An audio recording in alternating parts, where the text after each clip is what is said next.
Minutes for you with overtime, though. What do you need to do to get ready for that next game? Well, the schedule's on our side, so we don't play again until Tuesday versus defending champs.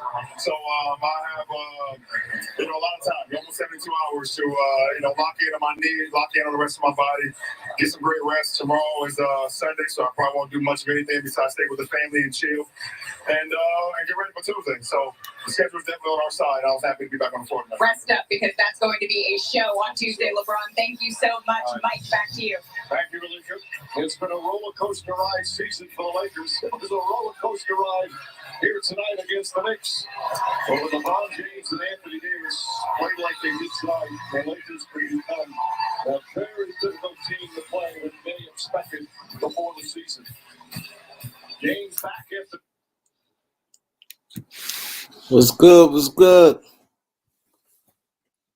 What's good? Marion was good. Tom was good. Jonathan was good. Desmond was good. Aaron was good. Was good. Let's get to it.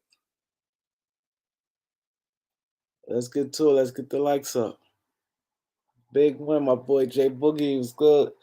Malik Felix was good.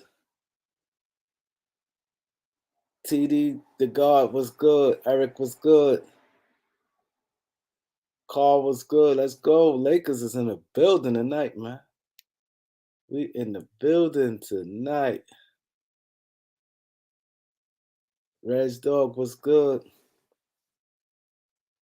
I got you, Aaron.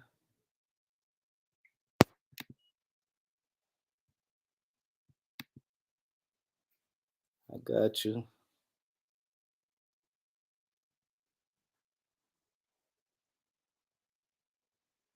Jonathan was good. We got away with one, man. That thing was close. If we didn't win that one, man, I think it was going to be bye-bye Frankie V. Malik was good. Carl Young was good. If we didn't win, man, I think it was bye-bye Frankie V, man. Laker for Life was good. Zora was good.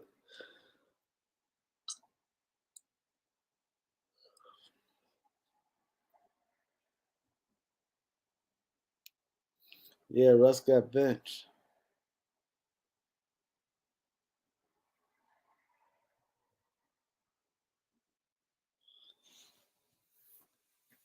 Russ got benched. That's crazy. But you know what? He ain't played bad without Bron. When Bron was there, he played all right.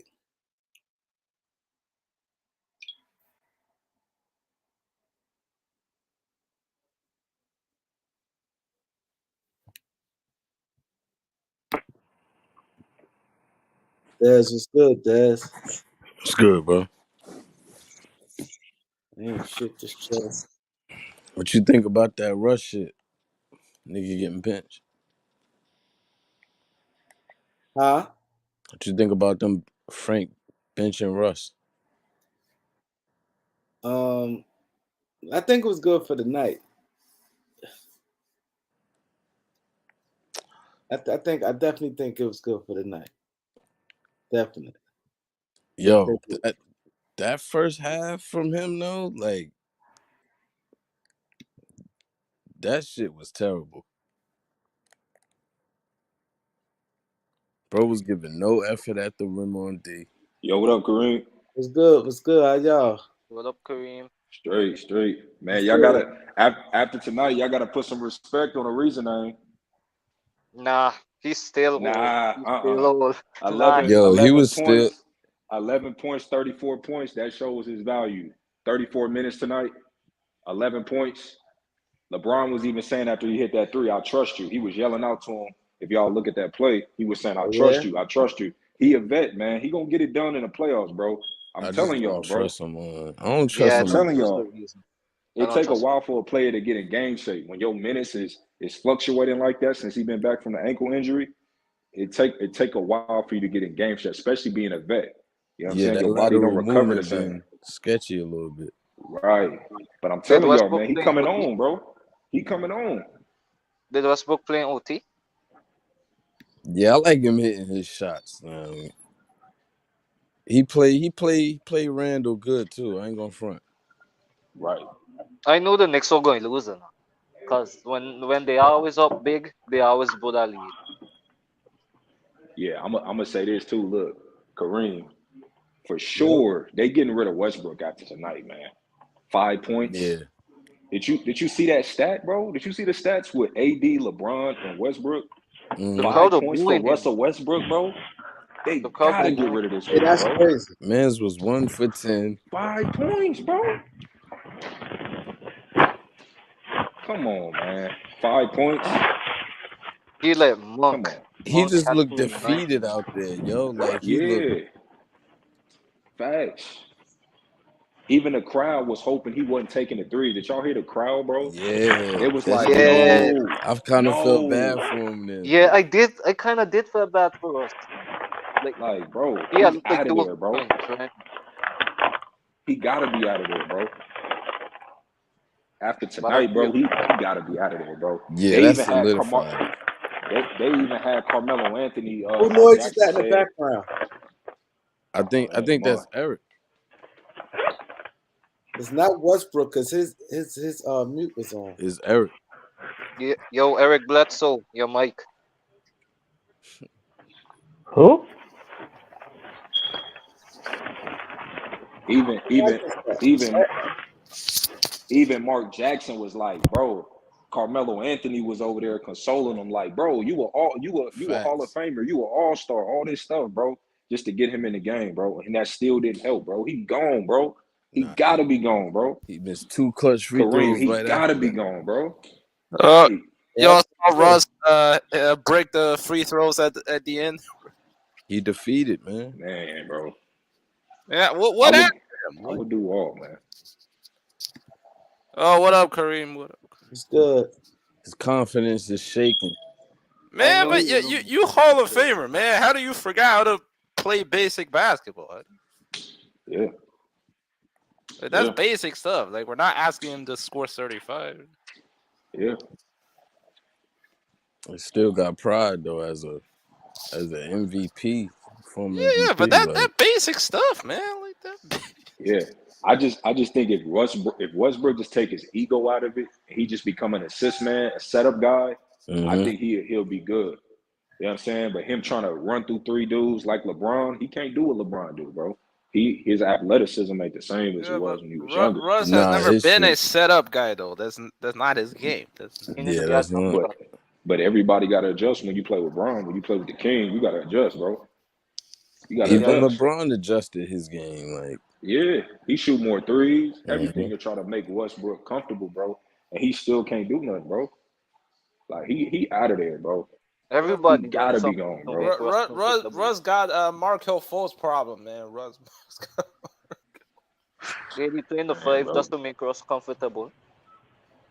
I just think this is the Malik, first we're not time Russell saying Westbrook. We're not saying Russ missed the free throw. We're saying he hit 1 field goal the entire game and missed 2 free throws at the end. This is the first time he really been under scrutiny, bro. And I just don't think he know how to handle that, bro. This is the first time like he had the microscope like focused on him, bro. But Like, and a he lot of played with players can't handle OKC all that. those years with KD. I mean, they was winning games. I They think ain't really he had no pressure expected like it. that though. Nobody expected him to win on those teams though. But with Yeah. LeBron, No, I mean, anytime you with play with KD, LeBron, they they were. I expect you to mean, win. they was good. I think he expected all this pressure, but like not like this. Like, see, he wanted to come home. Like at the end of the day. Yeah, but he ain't never played under this type of scrutiny. Anytime you play on LeBron team, bro, you expected to win, bro. KD was never even as great as he is on OKC.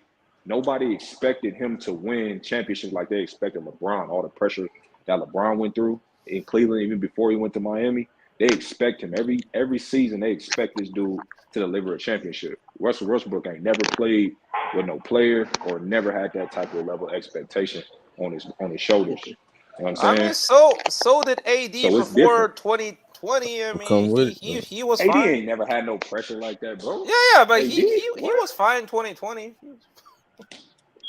Boy, I know y'all. different type I of know dude, y'all ain't though, on here bro. making up Russell Westbrook excuses. True. Nah, I again. ain't making him no Westbrook. I'm saying he need to be out of there, bro. 5 But plus That nigga tonight, kinda, horrible. but they kind of Outta who's there, gonna bro. who's gonna take Russ after he scored Ash. like one field goal a game? Yeah, man. Malik Monk making $1 million.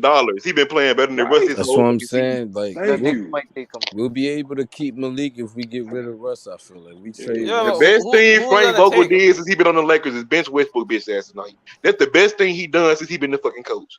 Westbrook is trash. Kareem, didn't you report about I think recently you talked about Gary Trent Jr. Yeah, trading for yeah, him? Bro, think about when I watched the video, I was thinking like this, right?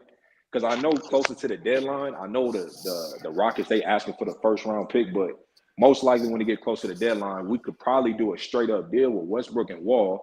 If we do that deal with no picks Nope. involved, then Nope. send Knicks. THT If and they add CJ Wood in John there, for Gary Trent Jr., bro. And we get Wall, Trent Jr., a shooter. Because I don't know if y'all watch Gilbert Arenas, but I watch some of his podcast shows, and he be hell talking yeah. about like LeBron and AD, they need shooting around them. So if you pass the ball to AD, there's no double team. You pass the ball to LeBron, there's no double team because they got all They shooters got around scores and shit. them. You know what I'm saying? You need Wall scores and plays just shooting like around them. Man, I just hope we get somebody. Wall plays just like Westbrook. You don't see he plays just like Westbrook. The only thing he got is a better shot than Westbrook. What's poppin', y'all? At this point, what do it matter? I'd rather have John Wall and Westbrook. Yeah, They but both the John same will have to player. play the game this year. Man, Who knows come what the hell? on, Grant. Okay, Westbrook ain't played a damn game either. Look what Westbrook doing. He played Grant. every game. And what has he Grant. done? Not shit. Grant. Westbrook is horrible, bro. And then the Clippers keep getting fucking better. These niggas fleece the fucking Trailblazers like they ain't fucking shit. Talking about THT, what? it, THT way better than fucking Blood Soap. How the fuck you get take Blood Soap for that bullshit? Yeah, Yeah, the This Blazers shit trash, bro.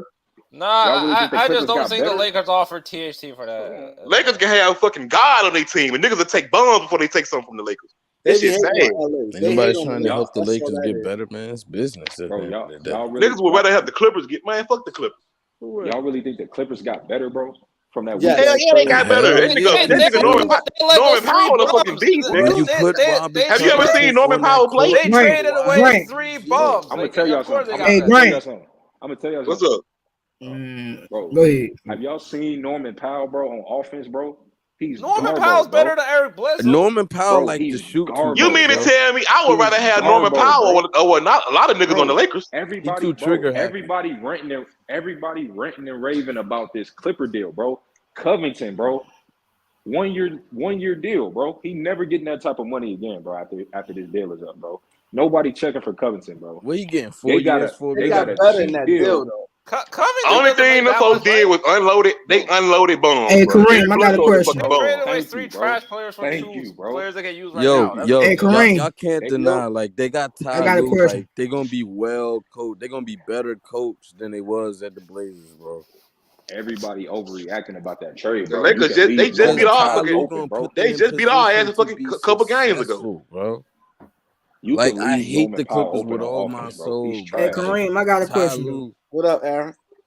Man, what's up with the trade Ty Lue gonna coach trades them that's boys. been popping up? Like, what's going on with this shit? Yeah, I feel you. What trade? Like all the trades that you the one you talked about the other day.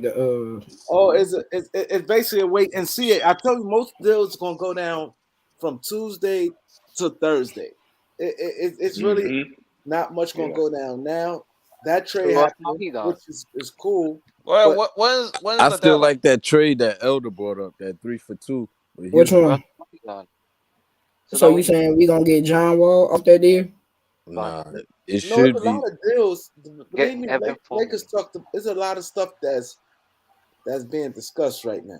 There's a lot of stuff that's on the table. Because if we get John Wall off that deal, that's I don't know how to.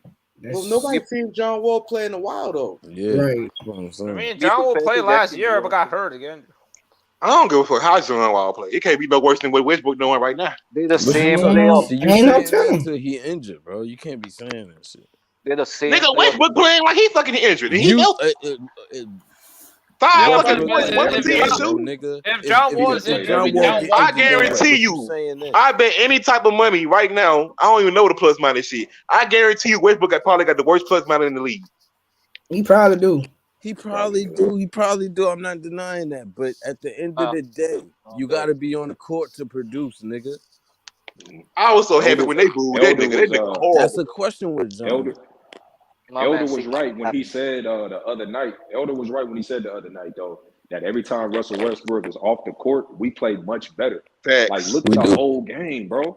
Like, Westbrook, bro, he's just terrible, bro. He don't know how to play with other stars, bro. The only player that he didn't play with was KD, and KD not even an alpha male. He playing with LeBron, who's a true alpha male. Like, nigga, give me the ball, move out the way. This is what you're gonna do. You're gonna cut. But somebody static again.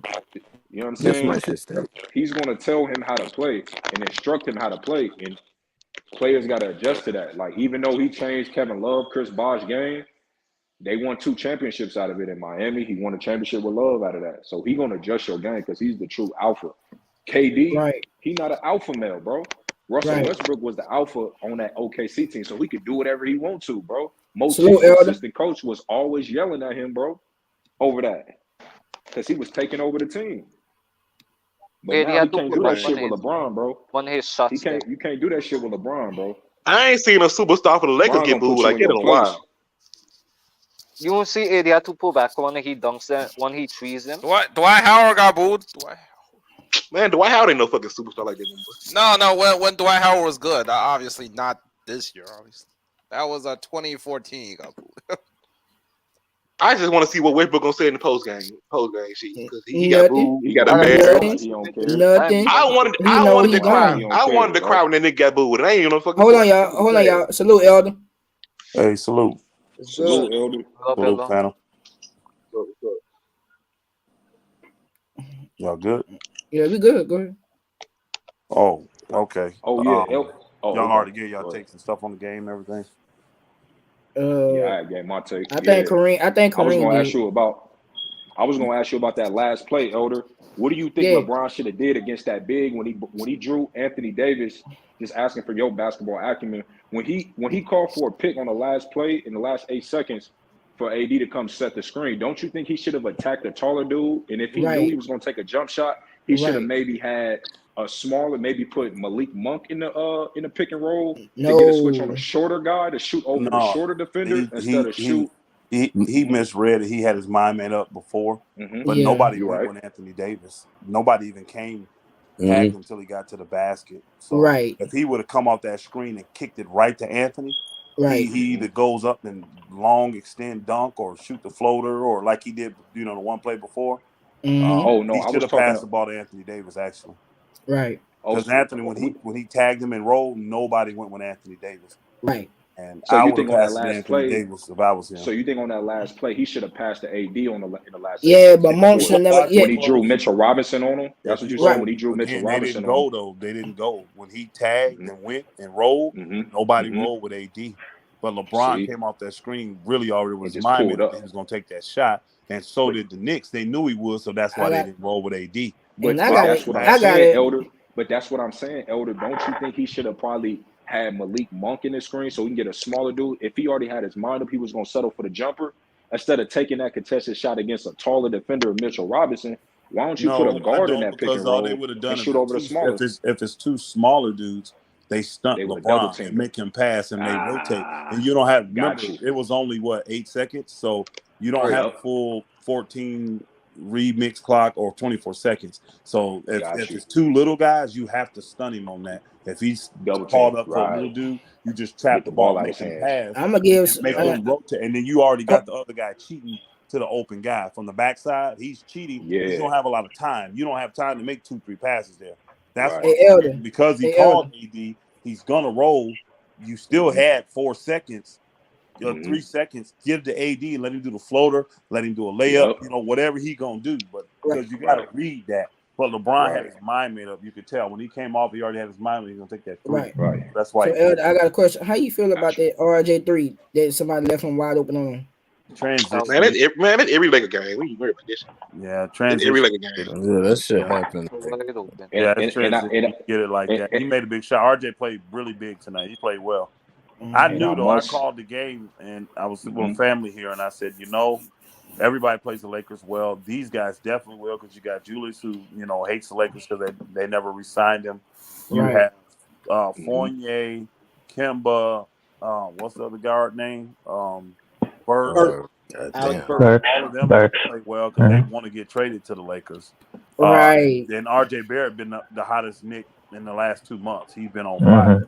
So I said the Knicks are going to play well. I said the Lakers will probably squeak the game out. They'll probably piss me off the whole entire game. And then as the game was developed, my wife's just sitting there laughing like, oh my God. It actually did because that last shot that left RJ wide open, that did it. Our You should be used to this shit by now, bro. Our defense is still a problem, but we gotta, unfortunately, we got to get rid of Russ. Of course, I've been saying We got that moves to be but made. Thank you. You're the smartest man. Thank you. 5 points. But 5 points tonight, bro. Tonight, I'm not gonna lie. I actually over on Bang Channel, I gave Russ the game ball, and people, I know they're looking at me sideways, but I gave it. I gave it because I can't.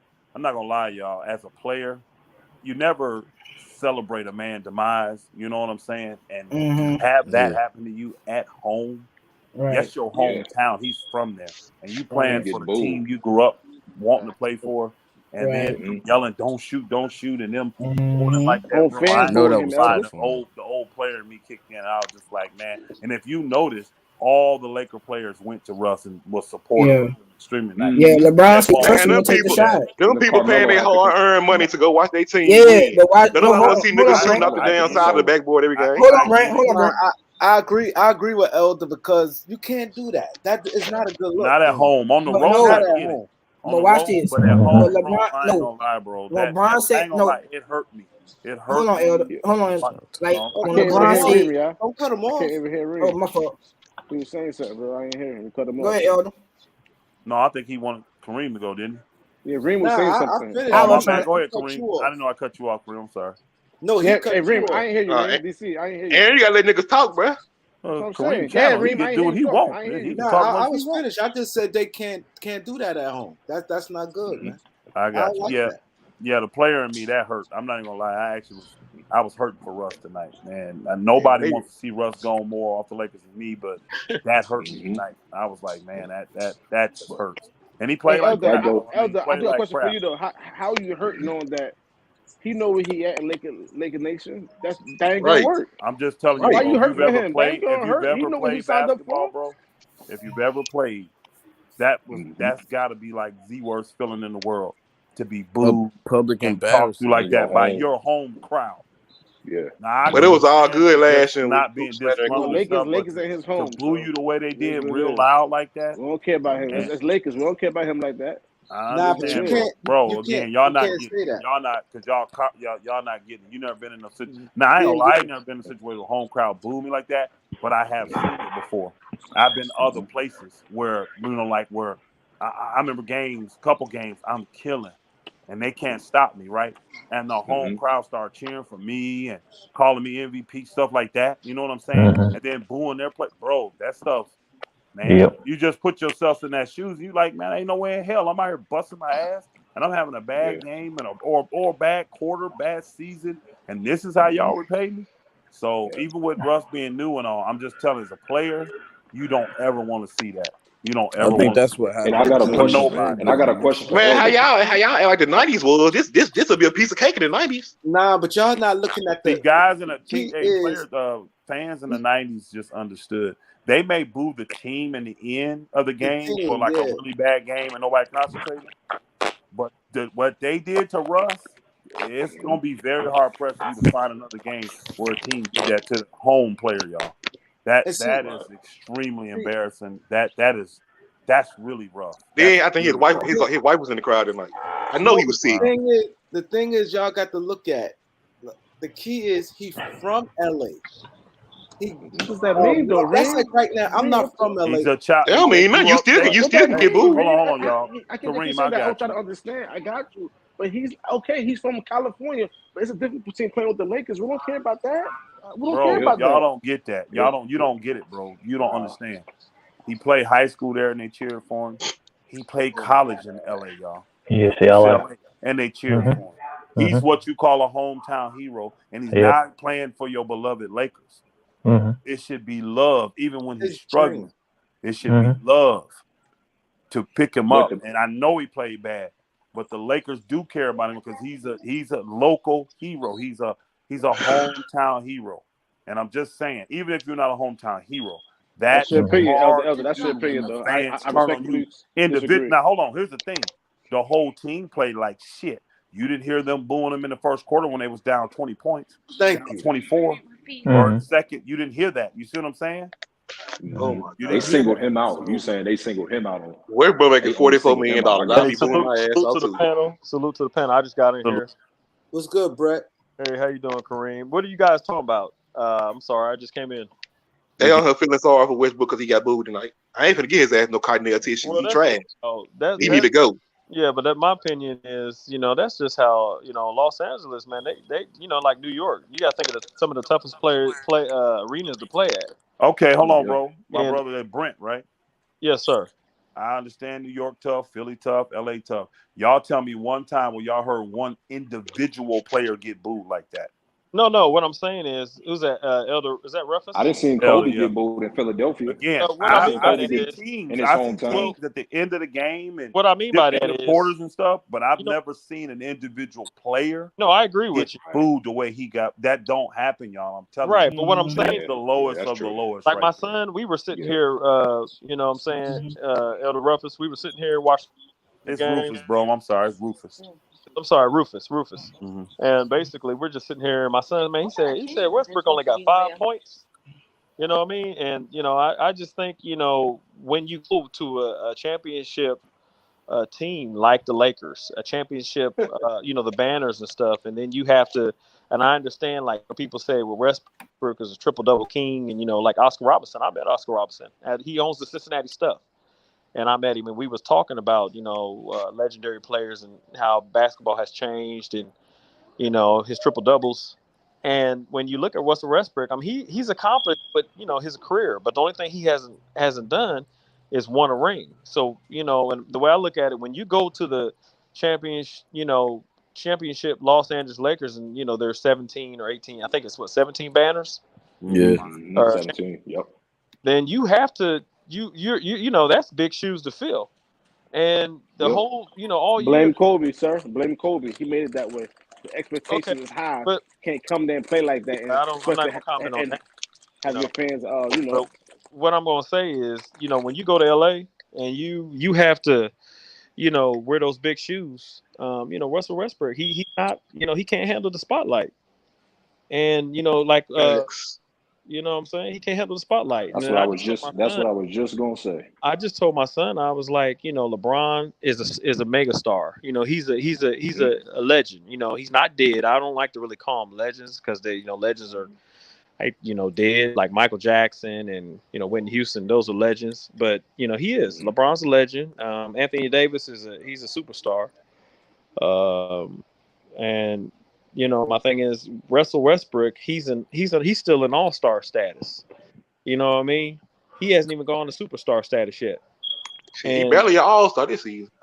He's an all-star. He's been in a lot of all-star games, so he's an all-star. But the thing is, he's playing.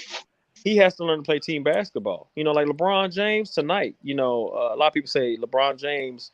They always used to say, "Oh, he's stat padding. He's stat padding." I played the game. I played the game for semi-pro overseas. And but some of the pros are on my team. I know some basketball players who are pros. Nick Van Exel here, Ruben Patterson. Down here in Cincinnati. And the thing is, I never say stat pad or he's just trying to go out there and play. And you have to learn to play within the offense of the game. And you saw that LeBron James came back tonight for the swollen knee, and he have a great shooting night. We all can agree LeBron didn't have like an extraordinary shooting night when he was just he played within the flow of the game. There was one pass that he went down the middle, and he passed to Trevor Ariza, and Trevor Ariza hit that shot. That was the dagger, I think. Put some respect on Trevor Ariza, man. That's what I came in the chat on. Right. He's getting better. Hold your breath. Trevor Ariza, here's the thing with the Lakers. 34 minutes tonight. There's a reason why he out there. Kareem, you can agree with me, Kareem, on this. The Lakers have the record they have because, we knew, pretty sure everybody on this panel knew, when we saw the lineup of their ages, and, we knew that they were going to have a record because a lot of them are old and they just can't stay with. This is a young league right now. You got Memphis, you got Phoenix, you got Stephen Curry and them. They got Poole and them guys are young. And so you got to think which way is the league going. If you don't have young teams don't win championships, though. Right. If you're not surrounded young by teams don't win champions. Right, young players that can get you there. Like the young players can get them there, but then that's when the veterans step up. The Lakers only got Horton Tucker. They got Reeves. I guess Kendrick Nunn. We haven't seen him all year. I think he's like what 24, 25. And then they got Monk. So they do have young players, but some of the young players outside of, I guess, say Reeves and Monk have been productive because Kendrick Nunn ain't played. So Taylor Horton Tucker, he's been up and down. He's not consistent. And so, when we didn't make that trade for Lowry because they thought he was going to be this prodigy, I think that was a mistake for the Lakers because from what I heard, I'm not sure if Kareem reported this, but if we would have got Kyle Lowry, there was a good chance we would have got DeMar DeRozan. If they would have, you know what I'm saying? And I was telling my son, I was like, wouldn't that be something if we would have had a lineup of Kyle Lowry, DeMar DeRozan in there somewhere, and then we probably could have went out and got Malik Monk. Mm-hmm. And that would have been, because you see what DeMar DeRozan's doing for Chicago Bulls. He's like 27, 26 points per game. So that's what, I'm not gonna sit here and say shoulda, woulda, coulda, but that would have been amazing. And Ariza, like I said, he could shoot as long as he's stationary. But when you see him struggling up and down on that floor, it really is sad because he had to, I think knee surgery or something happened or his ankle, and he just don't got it no more. He's just glued to the ground. And yeah, the Lakers do need to get younger. They really do. About Ariza? Yeah, I'm talking about Trevor hit some big shots tonight. Trevor? Yeah, Trevor just he can't jump no more. No, I love Trevor about the vets though, man. Come on, man. The vets. Trevor I'm telling you, those vets, man, they're gonna come up big in the playoffs, bro. Now, here's what I'm saying. They're gonna have the most minutes in the playoffs. These young guys don't win championships. Yes, if they body make it to the playoffs. Yeah, here's the thing. Once you get in the playoffs, these older players gonna get the most minutes. Trevor Ariza, you got on the court. Yeah, I got you. But you still, here's the thing. Trevor Ariza, when you see him run, he's running like a turtle. And I don't know how fast a turtle can run. You know what I'm saying? So he can't get off the ground. I think Barrett, New York crossed him over, and it was slow motion, and he still didn't move fast. It was a slow motion crossover. He was stuck where he was first planted. And but don't you agree with this point? Don't you agree with this point? What I'm saying is, I said earlier in the chat, if you coming off a significant ankle injury, and you kind of fluctuating through the lineup. Because he only done played, 5 to 10 games so far, really, major minutes, maybe a couple games with major minutes. And you constantly in and out the lineup, you don't catch a rhythm, and you're still trying to get in game shape and get a feel, you know what I'm saying, for the game. Right, so but you're talking about conditioning. You're talking about, but you're talking about conditioning. Yeah, but you're talking about conditioning, right? So when I'm looking at Trevor Ariza, I'm not looking at how he's shooting. I'm looking at how he's running. How he's going up and down the court. It's just like he doesn't have it, man. When you look at how Trevor Ariza runs, he barely jumps off the ground. He's not like a Rudy Gay. Like Rudy Gay had, I think, tore his ACL, or same thing Kevin Durant. He tore his Achilles. His Achilles. Yeah, Achilles. Kevin Durant. Yeah, Kevin Durant had I said the injury wrong, but he lost that fast twitch. Yeah, but you see that Rudy Gay is still producing. Now, if they would have had a player like Rudy Gay, you know what I mean, or you're talking about that. But Trevor Ariza's never been. But Trevor Ariza's never been a dude that could take you off the dribble. He's just been a great defender and a spot but he could jump shoot. though. And that's what he did tonight. 3-and-D. Yeah, but if you look at past, that's what he did tonight. We're not asking him to do all this extra stuff. And he's a good defender, but you got to stay in front of people in order to defend him. And what I'm saying is, he's 37, and he can't like some of the quick wing defenders or wing players. He got to stay in front of him first. Like there was games where even though he's been back, that he couldn't of course hit a shot, but he couldn't stay in front of him. because he didn't have it. But I'll say this too. Think about when the playoffs start, right? I mean, you can get more physical. The ref's gonna hold the whistle. Down, right? He's gonna be able to stay in front of people. You'll be a lot more physical in the playoffs. Who y'all talking about? The Ariza? The ref's gonna hold that whistle. Yeah, we talking about Trevor Ariza. Hell no, he need to go. It's trash. There's a reason he played 34 minutes tonight, y'all. Y'all not looking at that. And he hit a big clutch I see what three. You're playing for somebody that played the game, right? 11 points tonight. Bro, he played all the minutes because Vogel. Look, who else Vogel gonna get a minute to? Bazemore? But you acting like we choosing out a good. Stanley? We basically got a garbage can, a garbage bag full of bullshit. We just going. What did ticket say? Bazemore somebody's daddy. All right. We ain't got no caviar, none of that good shit. We got a garbage bag full of bullshit. But no, I see what he's saying. You're gonna need veterans around the playoff time. I agree with you there. But what I'm saying, what did he do for Miami when they was in the playoffs? What I'm saying, what I'm saying is when you look, what you expect him to do when you look at Trevor Ariza, right? He said, "What did he do for what he did for Miami? What he gonna do for the Lakers? What you expect him to do for the Lakers?" Understand though, y'all. He's saying he's a 3D guy. Forget Miami. He's not gonna be no damn world beater. But forget Miami though. When you got Ariza paired with LeBron can plug and plug in and we saw that in the game. LeBron to use you the right where way. they can just specialize. He'll say, "Look, I need you to focus on him, guard this dude, take him out the game." You know what I'm saying? For a couple possessions. I think Ariza can still do that at an elite level. Just give him time to come back, play some more games, especially when the playoffs come. Like I said, the refs are going to hold that whistle. You can hold. So if he is out of position, you can hold, you can grab. You know what I'm saying? You could do extra in the playoffs. The refs are going to hold that whistle. So he's going to be able to shut down defenders. I'm telling y'all. I hear what you're saying. Chill out. I hear what you're saying. But y'all going to see when the playoffs start. We playing either the Suns and the Warriors in the first one. Here's the can't guard nobody on that one of them teams. We're going to see. But here's the thing. When you're saying that with Trevor Ariza. Okay, when you look at Trevor Ariza, it's not like he's how old is Iguodala?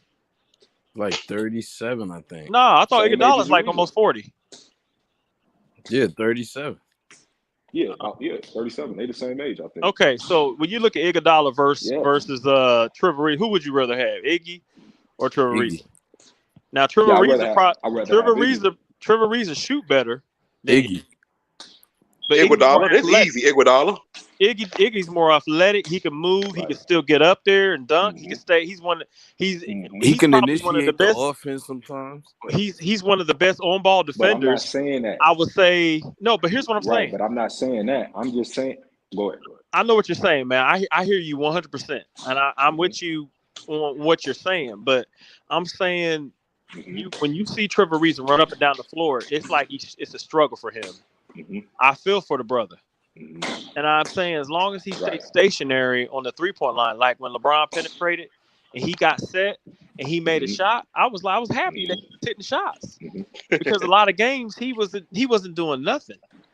You know what I'm saying? Because of course he's been a non-factor. And he can't even rebound because he can't jump. He can't get off the floor. His athletic ability is not there. So what I'm saying is, if when you look at some of Trevor Ariza's videos back then when he played for the Lakers with Kobe, he was slam dunking. Trevor Ariza can slam dunk, man. Yeah, I remember. He's up there. Right. You know what I'm saying? He can't do that now. I saw Trevor Ariza try to slam the ball. He laid it up. He tried to go up. He didn't. He can't jump no more. His jumping ability is gone. And so what I'm saying is, we all knew, I'm pretty sure the whole team knew that the Lakers are going to have this record. You know what I'm saying? Because their age. I mean, come on, Carmelo Anthony. You have DeAndre Jordan. You got Dwight Howard. You got you know what I'm saying? You got all these players. You got Westbrook. He's not old. He's 33. He's just horrible. He's just trash. That's all you got. He's just trash. And he's always been like that. He can't exist. Russell Westbrook, like I told my son, Russell Westbrook cannot exist with him being the main vocal point like he was on the Wizards with Bradley Beal. You know what I'm saying? Exactly. Because everywhere he goes, he's the alpha. He can take over the team. OKC he did, but now he's in a situation where it's pressure, and he can't. Once playing with LeBron, it's going to be pressure. They expect you to win. If you playing with LeBron, they put an expectation he's going to win a championship every year. You playing with LeBron, that's a totally different level of scrutiny. Playing with KD, he's not expected to win every single year. Yeah. And OKC, they wasn't expected to win. They was a team, young team. They was like, oh yeah, But it's they're double gonna the win a pressure though, championship. because you But LA it surmount so much pressure. So for him to get booed, he should look at that as a motivating factor to make him to step his game up. But you know what I'm saying? I get Elder's point though. That's just completely disrespectful and wrong because it's his home. What's your name? Tom. Your name is Tom? Thomas. What did you think about that three that he took? The corner three. And he took that corner three two or three times. And did you see that break? Did you see that on the bank board? The backboard. They got a whole fucking 5-minute clip of him missing it. No, I understand that, but I'm saying this game. This game, yes. He pulled up and he didn't even hit the it just bounced back. It was straight in the air, and I said, "What the heck was that?" Yeah, I think he's feeling the pressure. He's out of it. Like it's just sad. He's defeated, bro. Man, he's defeated. He's done. And niggas talking about Lakers fan broke him. He broke his fucking self. Let me ask y'all this: Would now at this point, this is something that I would do, and I know other people are against it. Would you trade him for John Wall? At this point, I would. I'm desperate. Because John Wall's not going to turn because the way I told my son, John Wall's not going to turn the ball over. Okay, John Wall, he probably don't have his ups no more. But let me tell you about John Wall. John Wall makes better on. He's a better decision maker than Russell Westbrook. I would, but not for that first round pick, man. Yeah, they're not getting the first round pick, man. We getting Christian Wood back if we give up a first round pick. Yeah, you got to get the first round pick. That's an asset. I mean, if I would do this. Yeah, THT. With just Wall. I would do this, y'all. Hey, Elder, tell him that 3-for-2 deal you was talking about. Nah, 1 for 1. Russ for John Wall. That's it. 1 for 1. Yeah. And then I wouldn't give up no. Yeah, but see, Thomas, they gonna Mobley and Gary. So let me ask you this, Thomas. Would you do THT? Let's say you Houston, and I'll give you THT, Russell Westbrook, a first round pick for I might have to sweeten the deal, get a first round pick for Christian Woods and John Wall. Yes. Would you do that? Yeah. I spoke about that a couple nights ago. Somebody said no? No? Say no? Yeah, I would. No. What about Gordon? Eric Gordon? No. I wouldn't do. Hell no, he ain't made my all. He's a good player, but not for the first round pick though. So you wouldn't add more to really? I would add more to THT. Question: Hey Kareem, would you do that pick? Kareem, would you do that? Because of Woods, I'm assuming. Not for no Eric Gordon, no. Definitely not. We need to do a deal. Well, I'm saying for. I agree with you. I agree Russell with you with the Westbrook. Christian Wood and John Wall deal. Oh, go ahead. No, I was saying Christian Woods and John Wall and the first round pick for for Eric Gordon and for THT, Russell Westbrook, and the first round pick for those three. Yeah, I would do that. Well, you look at the Clippers; they got but the Clippers they got Norman Powell and Covington. Niggas talking about like that wasn't good. That was good. I just think Pelinka needs to be aggressive. I'm sorry, I can't hear you. Elder, explain to me how the Clippers are able to still pull off these type of trades. Like, how much money they do they paying have? the money. Those guys got big salaries for what's the name salaries extended. Yeah, they had money. The Clippers had money. Yeah, they just paying the luxury for those guys. That's all. Because I mean, the money matches up. But hold on, but I'm trying to answer this question, y'all. But boy, money fall off the books, so they're gonna do a buyout with him. Remember, he only guaranteed 3.9 next year, so he only has a small portion of his contract left this year, plus the 3.9 next year. So they'll just give it. Bledsoe. So they'll just get him in now and buy him out for that little bit of money that's left. Like if it's 18, we're 2/3 away from the season. So say he's owed $6 million still, plus 3.9. You only buying him out for $10 million. So you come in and say, well, we'll give you 8. You know, give me $2 million back. Or really, what it'll be is he'll probably say 9, and I want $1 million, or whatever it is he loses in the buyout, he's gonna expect to get that back from the other team. So the other team, the rest of this year on a veteran minimum, that's gonna be a little under $1 million. So that's what it's gonna be. He'll say $1 million and he'll buy out for $9 million, and then the other team will sign it and they'll give him $1 million to sign for the rest of the year. So, but that was attractive to Portland because they got a fire sale going on. And then the other guy, who's the other guy that Portland got? They got a young talent in the Keon Johnson dude. So that's no money. And then I'm talking about who Portland got. Portland got a guy that contract is up. What's his name? Winslow. Josh Toronto. His contract up and he ain't playing. So they got nothing invested in none of those guys. And they'll flip really all of them. They'll let the 2 walk or keep the young guy. They'll probably keep that young guy just see if he can develop. Because he's in his 20s. Yeah, they won't. It may, but they may not. Not for that money. I think they'll keep him. How much is he making? Anybody know? I got a question, Elder. It depends on what he's making. But the Clippers really took on the contracts. Is what they did. They took on Powell's contract. That's why that deal went down, and that puts them way over. Like if they keep Powell, that's going to cost them like $150 million, man. Overall, over the term of his contract. But I will say they want to win. They want to win. Elder, I'll say this. Elder, do you think that trade? Do you think that trade is an overreaction, though? That Clippers deal? Because I do, man. Overreaction of what? Everybody overreacting to this Clippers deal. He's saying that like overreaction. Powell, like Norman Powell and Covington. They not all that, man. They not that good, bro. Defensively, yes, but Norman Powell is not a good shooter. Tyloo's gonna put these guys in the right. I'm telling you, Tyloo. Hey, my bro. You think so? Thomas, they got the right coach, bro. Thomas, if you put Norman Powell playing with Kawhi Leonard and George, Paul George, with Covington out there, and I don't know what point guard they're probably gonna run, Jackson and all them. I mean, with Morris doing what he did. I'm gonna say this. LeBron knows how to scheme against teams like that on defense. I'm telling you, there's a reason why he leaves Draymond Green open for the 3 all the time. If they ever try to run that lineup against the Lakers with Covington and Norman Powell, what did he do to Norman Powell in Toronto, bro? Cleveland left Norman Powell open all the time, bro. Yes, he's a good defender and all that. I'm not. But he is so on the trigger offensive happy, end. bro. He's not effective, and but here's what I'm he saying, was unplayable in the Toronto series. Go look at Norman Powell's history, bro. He's unplayable, bro. Yeah, but he wasn't doing what he did. He's a role player. I wouldn't say unplayable. Go look at the tape, bro. A bit too I disagree trigger with that, man. The man is averaging almost 20 points a game. He's not unplayable.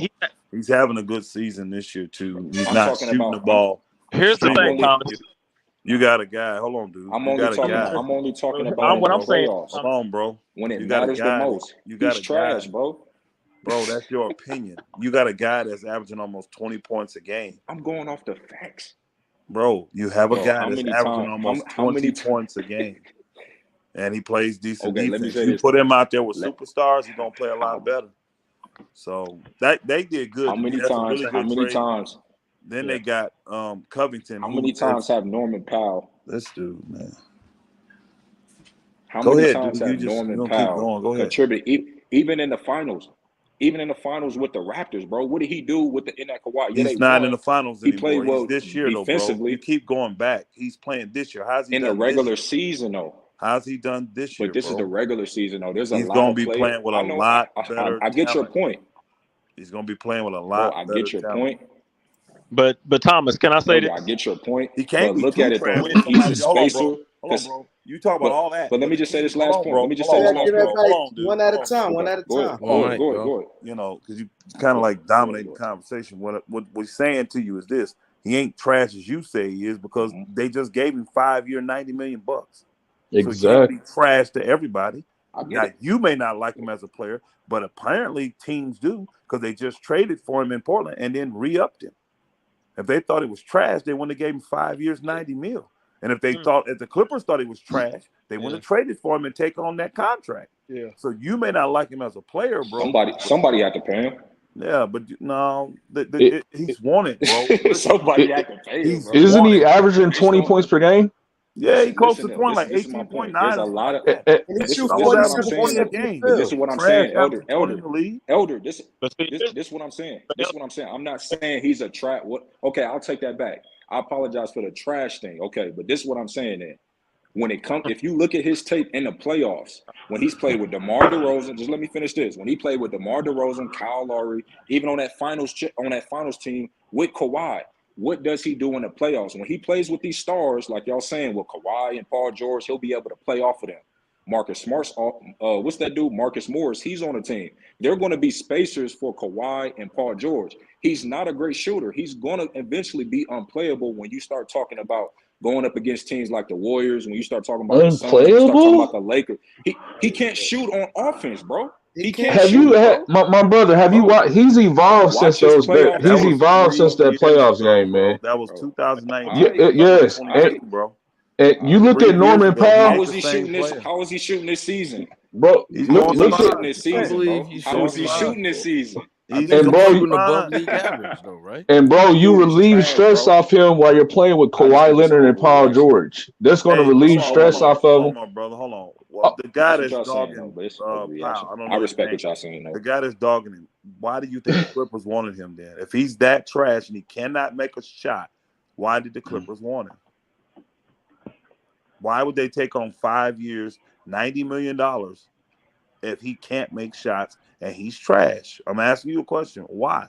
Why do they want him?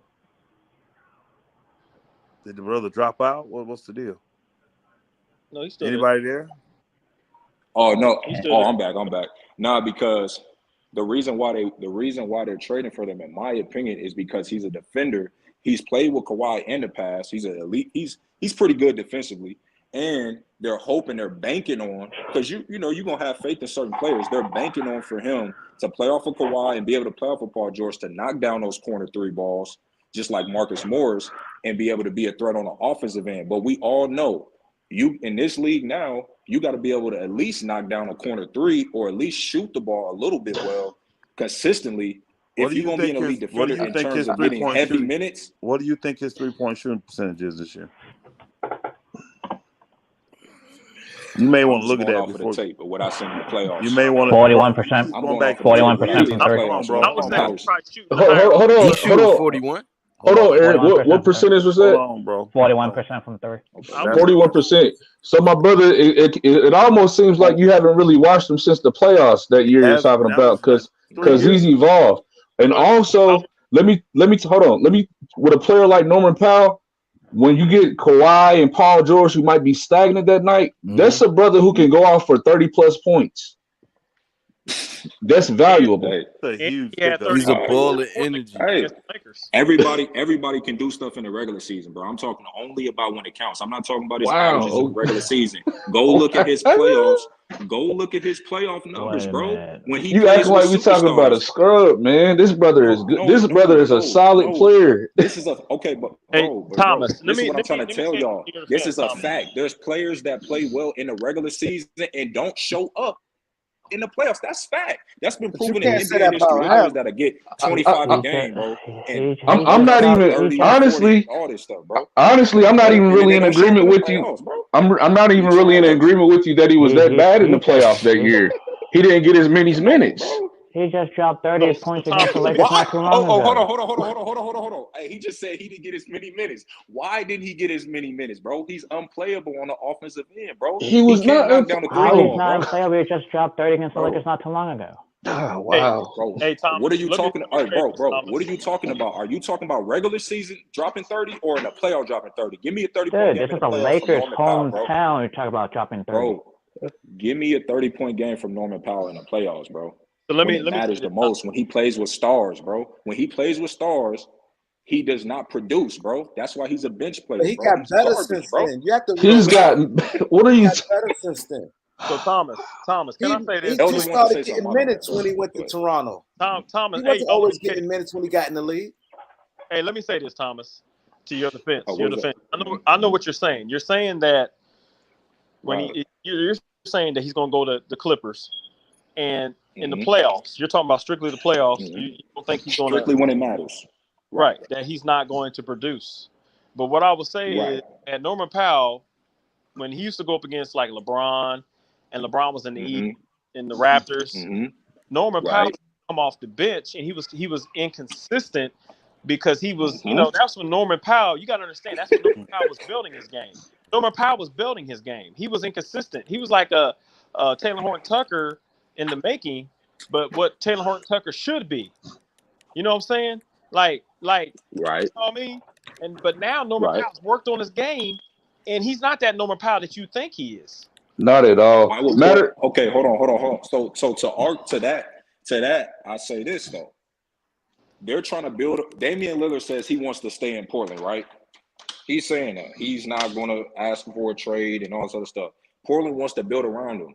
Norman Powell's not an old player, and he's not on a bad contract. Why would the Portland Trailblazers trade him then? If he's on a decent contract and if he's that valuable and you can build with him around Damian Lillard, if they really thought of him as valuable, why would they get rid of that man? They're moving off. I think they're moving off. Okay, to your question. He's about to be 29 this year. They want to get younger. Hold on. To your ain't nobody worried about Norman Powell, bro. Hey, I'm gonna tell y'all this. The reason why I for sure know they ain't worried about Norman Powell, bro, is because what's that young dude, bro? That young dude on Portland, bro. Talking about Simons? Balling, bro. Talking about Simons, bro. They moving Norman Powell because they trying to put Simons in his position, bro. Hey, my brother, that playoff, those playoffs you was talking about, those playoffs you was talking about, he was averaging 15 minutes, shooting 44% from the field, 38% from the three. I mean, and 6 points per game. Listen though. The next year, his points jumped up to 13 points in the playoffs, and the following year, 17 points in the playoffs. And guess why? Because he played more minutes. His role increased. His role increased, so he got better. His numbers improved. Listen, I'm glad you said that. Who did they play up against the playoffs? Who did they play against in the playoffs? It's not showing that. You said in the playoffs he don't perform. So you can't keep changing. No. Exactly. You keep moving the goalposts. Kareem. I'm not saying that.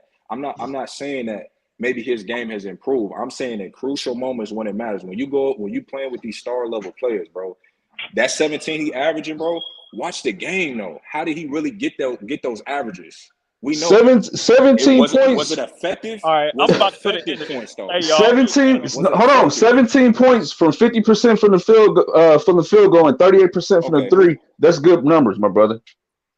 Okay, who did he play against? We look at Malik Monk, right? Malik Monk. I'm just putting Malik Monk in for example.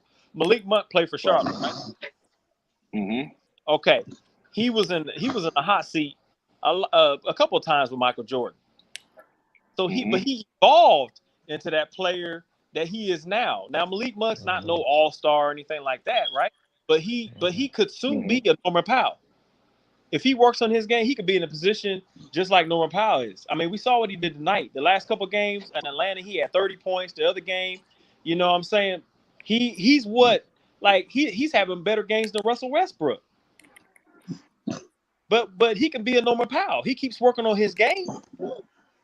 You know what I'm saying? He was a role player. Norman Powell's a role player.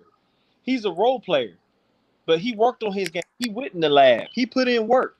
He's not that Norman Powell that used to be when the Raptors in the earlier days, Brown was in the East. He's put in work.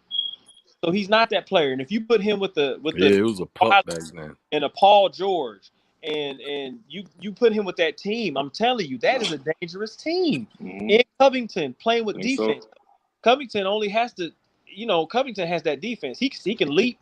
They can put him as small forward or power forward. He could block a lot of. Covington be blocking shots, and he can get up there above the rim. He didn't have to score a lot of points, right? Covington, the Clippers. That's a sneaky trade. That was a sneaky deal that they did. They robbed Portland. You asked over 90% of the teams in the NBA, would you want a player who gives you 17, 40, 50% from the field, 38% from the three-point line in the playoffs? They're snatching them. I don't care. They're gonna get them. And one thing I say on here that Kareem called out, I will say this because I've talked to people. I am LeBron James's cousin, and I will say this that people in the family are, if he doesn't, I'm telling you this, if he doesn't get a championship in the next 2 years, he probably will try to come back to Cleveland. Like he will, because you got to think that team right now, the way it's built, that we feel that he will, because we feel that he will come back to Cleveland with. I think that Colin Sexton will be traded. He will keep Darius Garland because LeBron likes Darius Garland. He likes Mobley down there with the center because Mobley is developing his shot, which is a hook shot.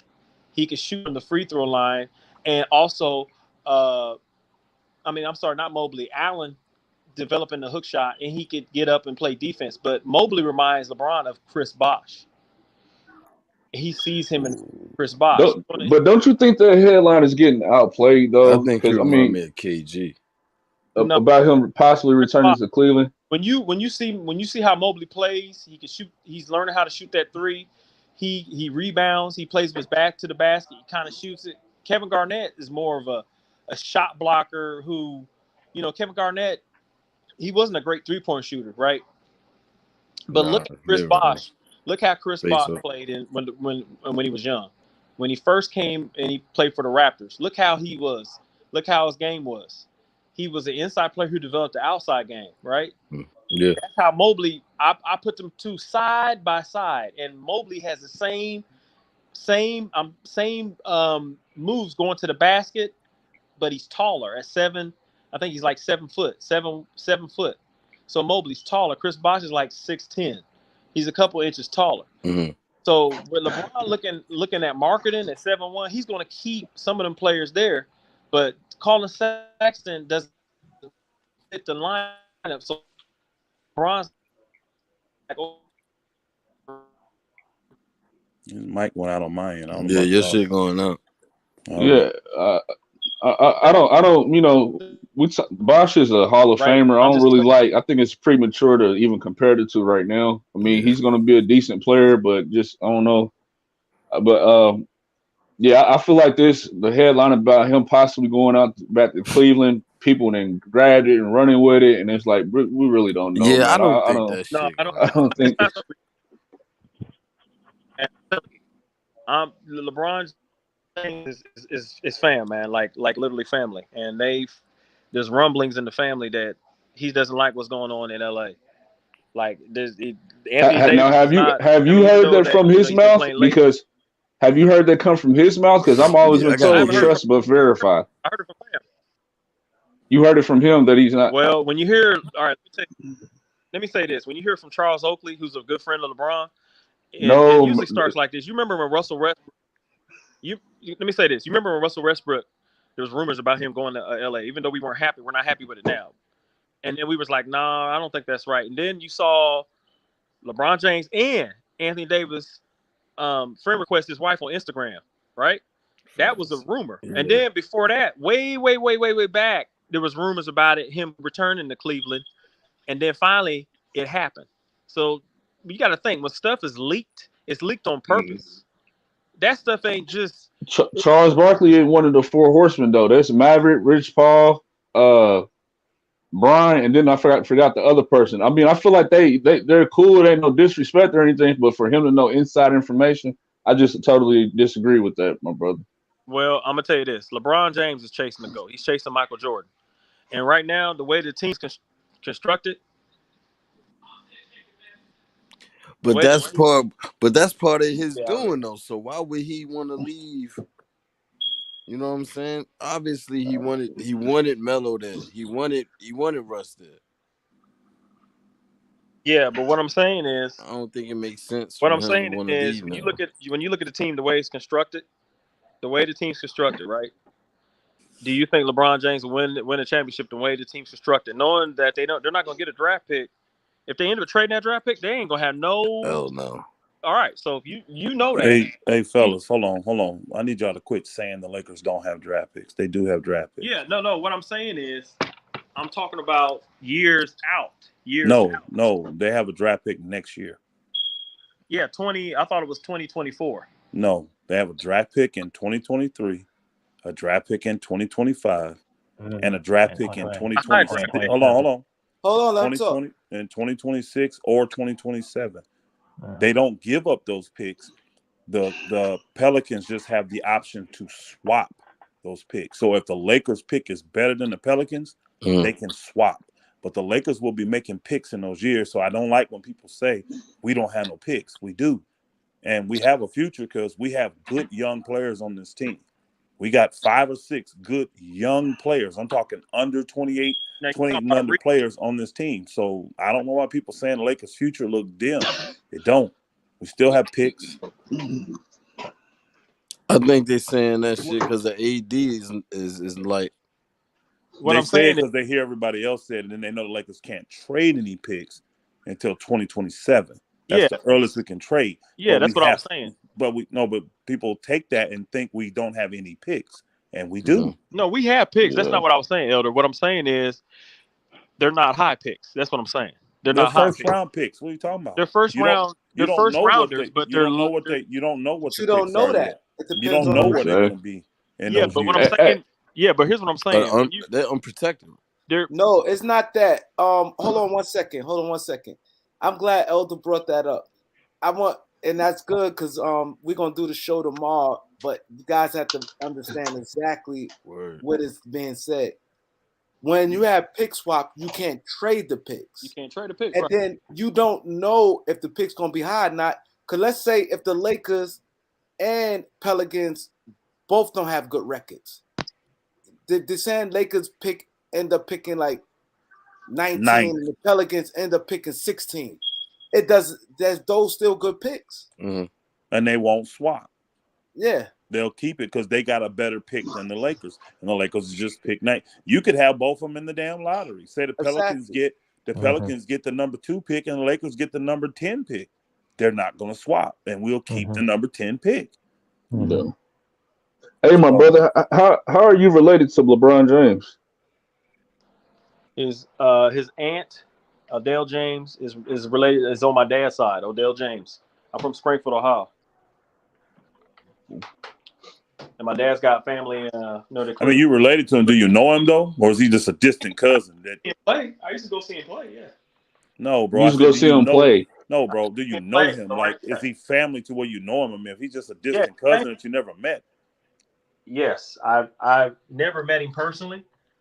Go see him play. My brother, you just came over here saying that you heard directly from him saying that he wasn't happy. No. Come on, my brother. You've been hurt. Hey, Reggie Miller is my great uncle. Hey, man, but I never met him before. Come on, man. Y'all got to stop all that, man. Come on. But yeah. I said I was talking to Reggie Miller. family. You guys didn't listen. I said I was talking to family. You said, all right, brother. Okay. Wow. I believe he is cousin because a lot of people have family that. Just like, you know what? Yeah, but what he's saying is he never even met the dude. So exactly. Come on. Is that a family down in Cleveland saying they feel that he's gonna come back to Cleveland. Hold on, time out, bro. For what though? Why come back to Cleveland? Why? Because I understand he has the entertainment, back home in Cleveland, right? I mean, what? LA. He's got a lot of business ventures in LA. Bro, he's got way more business ventures in Los Angeles than he do Cleveland. Yeah. It's kind of the hub for business, you know. Shit. Yeah. He's not. I don't know what people are saying. He's not going back to Cleveland. He's not. The only way I don't see a legit reason besides home cooking. The only way he goes back. The only way he goes back to Cleveland is if they draft his son and then he goes there to play with his son. That's it. He ain't got no other reason to go. I'm looking at it like this, Elder. And then where's their cap space to take LeBron back? Yeah. They don't have odds. He's not playing for pennies. Getting rid of that to make that cap space. Elder. Now you asked me a question, right? So give me let me respond to that, okay? So look, that Colin Sexton, they're not going to keep him. You know how much? Hold on. You know how much Colin Sexton make? I gotta check it out, man. I think he Colin was. Saxon, he don't make a lot of money, bro. He ain't on no max deal yet. That's why they finna let him go because they don't want to pay him. Right, but they're not. They're gonna make some move. They're gonna again though. He's not making a lot of money. He's not making a lot of money. Is what I'm saying. He's on a rookie deal, bro. Right. He was what ninth pick, eighth pick, so he's probably making $7-8 million max. But what I'm saying is, Elder, that's no money to bring LeBron back. But what I'm saying is, Elder, I'm not saying he's going back this year, right? Because he's still under contract. Squid drill. LeBron, you acting like he's going to go back this year, man. What year is he going back? Well, I mean, it's probably he's got what he's got to opt out too, right? No, he's got 1 year left. He don't have the option to opt out. He has 1 year left on his Laker contract, and then he can go anywhere, right? He can go if he finishes that. He can go wherever he wants. Yes, wherever he wants. So do you? Hold on. This is my thing though. Why Cleveland win? It's clear, and he's made it known. It's been out there this week that he wants to play with his son. There's no guarantee Cleveland's going to draft his son. If anything, they're going to. Why would he go back to Cleveland? I never said it. Hold on. Why would he go back to Cleveland? Okay. And he wants to play with his son. Okay. There's no guarantee he's going to get to play with his son. You have what LeBron is going to do. I told everybody you'll see this if this boy reclassifies. If Bronny can graduate and reclassify and go to college now, do what what's the guy, Imani Bates? If he does what Imani Bates does, then LeBron is going to lead the Lakers after next year. But it don't mean he's going to Cleveland. He's going to go wherever his son is at. Well, I'm going to Cleveland. All right, Elder. All right. But here's what I'm saying, okay?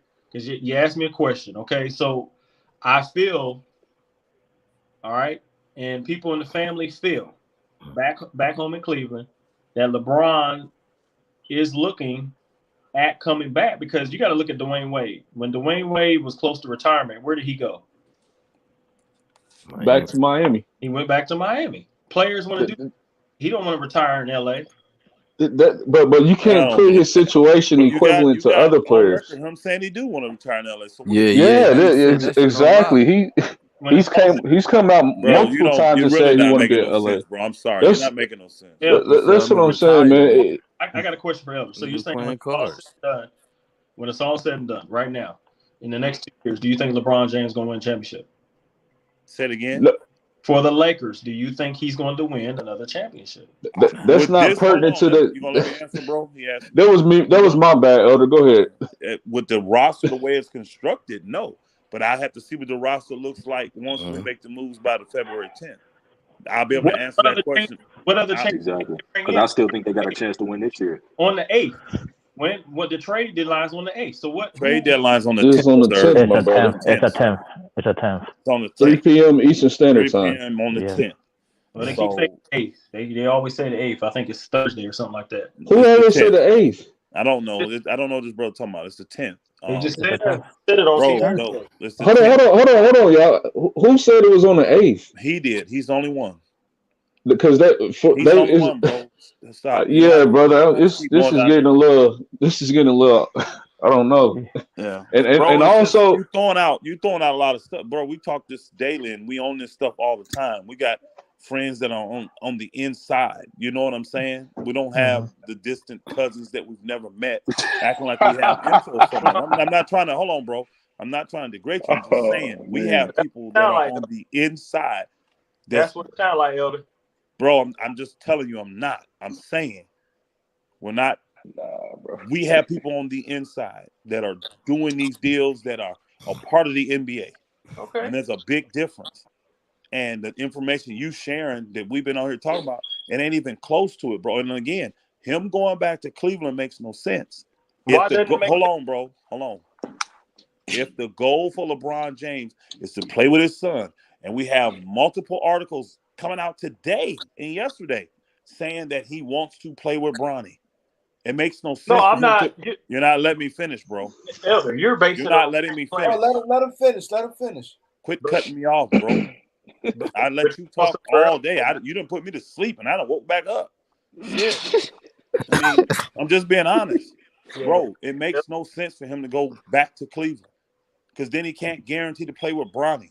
So that don't make no sense that he's saying, well, over here, I want to play with Bronny. And then we have nothing from him saying, I want to go back to Cleveland. Nothing. but a bunch of people speculate. Charles Oakley is from. Hold on, Charles Oakley is from Cleveland.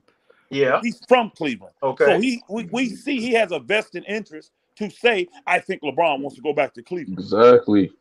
But we have people, Kendrick Perkins, what's his name? Shannon Sharp. We have people in the media that's way closer to LeBron than Charles Oakley. And none of them are saying, oh, he's definitely going back to Cleveland. Right. Bro, it don't make no sense to push this stupid narrative. You got nothing to stand on here. And it literally, we know he wants to play with Bronny. Going to Cleveland and sign a contract with Cleveland wouldn't guarantee that because we don't know Cleveland going to grab Bronny. Yeah, but he's also, okay, and I understand, you like I said, you got people on the inside. I also played with NBA pros, okay? My brother, are they, come on. Y'all, go ahead, man. Bro, I played with NBA pros. My brother, what are you saying? So now you play with NBA. I can't respond to 5 Let me do this, bro. Just because you play with NBA pros don't mean you have inside. No, that's not what I'm saying, brother. Why bring it up then? Hold on, bro. Time out, y'all. I'm serious. I'm being serious. No, I'm being serious, my brother. Why bring up things that are irrelevant? Just because you playing on courts with pros, that don't give you insider information. You're doing all this talking, but you're not allowing me to. Go ahead, brother. Floor is yours. Go ahead. Okay, so you're saying, you keep saying this. All right, so let's address it. You keep saying LeBron will play with the Suns, right? I'm not saying that LeBron's gonna go back to Cleveland and play with the Suns if Cleveland's not even gonna be able to get him. That's not what I'm saying. I'm saying by the time when he retires, he's gonna be able to go back to Cleveland. He wants to retire. He's gonna retire in Cleveland. I feel that, and people in the family feel that. Okay. So that's where we're at. All right. So you're talking about Charles Oakley. Yes, he's from Ohio. He's from Ohio. We know that. Okay. And I want LeBron to play with his son. If he has that opportunity, that would be special for him. You know what I'm saying? Because that'd be history right there. But right now, the way that the Lakers are constructed, and like I said, the draft it is on Thursday. I made that mistake. I've been hearing that. But he is not, you know what I'm saying? But the way the team is, there's nobody after that they can get. I don't think on February the 10th, that's going to really change the team unless they're going to trade THT, Nunn, and the first round draft pick for a player that is going to make the team. Yeah. One question though, brother. I mean, we get that you have concern regarding the championship, and there's a legitimate concern. However, it doesn't really correlate with him going back to Cleveland, though. At the end of the day, okay. Let me address your because point. of that. When he retired, and then also, brother, hold on. Let me tell you this, because when you're talking on these panels and you talking to stuff, you want to make sure you're giving yourself a valid stance. And when you say something like, "Oh, he's family, but I've never met him, only went to a game." What's wrong? Hold on, let me stop you, man. Go ahead. Saying that. Hold on. Let me call you out. No, hold on. So you telling me I can't have family that I never met? But you're saying that inside information, but you never met him. I never said that. Wait, hold on. Can I get this off? Hold on. No. When did I say I had inside information? I said family. What happens? Hold on. Okay. Hold on. Okay, so let me stop you there. Hold on. What happened is we're talking about these things, and then you will insert these types of things like I played with pros or he's my family member. Almost like that justifies what we're talking about in the stance that you're making. Like, oh, I got to connect. That's what you're insinuating when you say these things. No. Correct. And you know that. Let me make it clear. Hold on, brother. All we're trying to do is show you, bro, that what you're saying. We've been talking about this stuff. Hold on, bro. I know what I'm saying, Elder. Hold on. Show a little respect, bro. Everybody been listening to you all night. Just show a little respect. But you're saying that I came over here saying that I've talked to LeBron. Hey, hold on, bro. You saying I don't do well. Hold on, brother. I don't do well with the disrespect, bro. We've been listening to you, letting you rant, letting you run your stuff off. We start talking, and we can't get 10 seconds in without you interrupting us, bro. Yeah, because all of you were talking at me instead of to me, and I got 5 guys talking. Bro, because you're in here talking one at a time. Just let them. Hey, Brent, let people talk. You get your chance. He's been talking all night, hadn't he? Mm-hmm. I came in late and heard him All I'm talking saying for a is the minute. reason you got guys coming at your head is because we are in this stuff too, bro. We're in this stuff. We're not just over here jabbing and jibbing. I mean, I have insiders. Kareem has insiders, bro. Multiple sources inside the NBA, and you're coming with a hope and a prayer, a wish and a thought, and that's why everybody coming to your head because what you saying don't make sense. Now, is there a chance LeBron can retire in Cleveland? Yes, but to say when he leaves the Lakers he's going to Cleveland, that ain't guaranteed because it don't make sense about his other goals he has, which is playing with Bronny. And I agree with you there. Why tie himself to a contract to one team when Bronny can be drafted by any team if he's drafted at all? So, but let me ask you Bingo. Rick, could I get this off real quick? I just want do to say you this. think that if Bronny goes to Dallas or some Phoenix Suns, you think LeBron's going to go to the Phoenix Suns? Yes. I think what LeBron is going to do, I already said it. Nigga. I think he's going wherever his son goes. If he really, truly wants to play with his son, what else can he do? He said that's his goal. Yeah.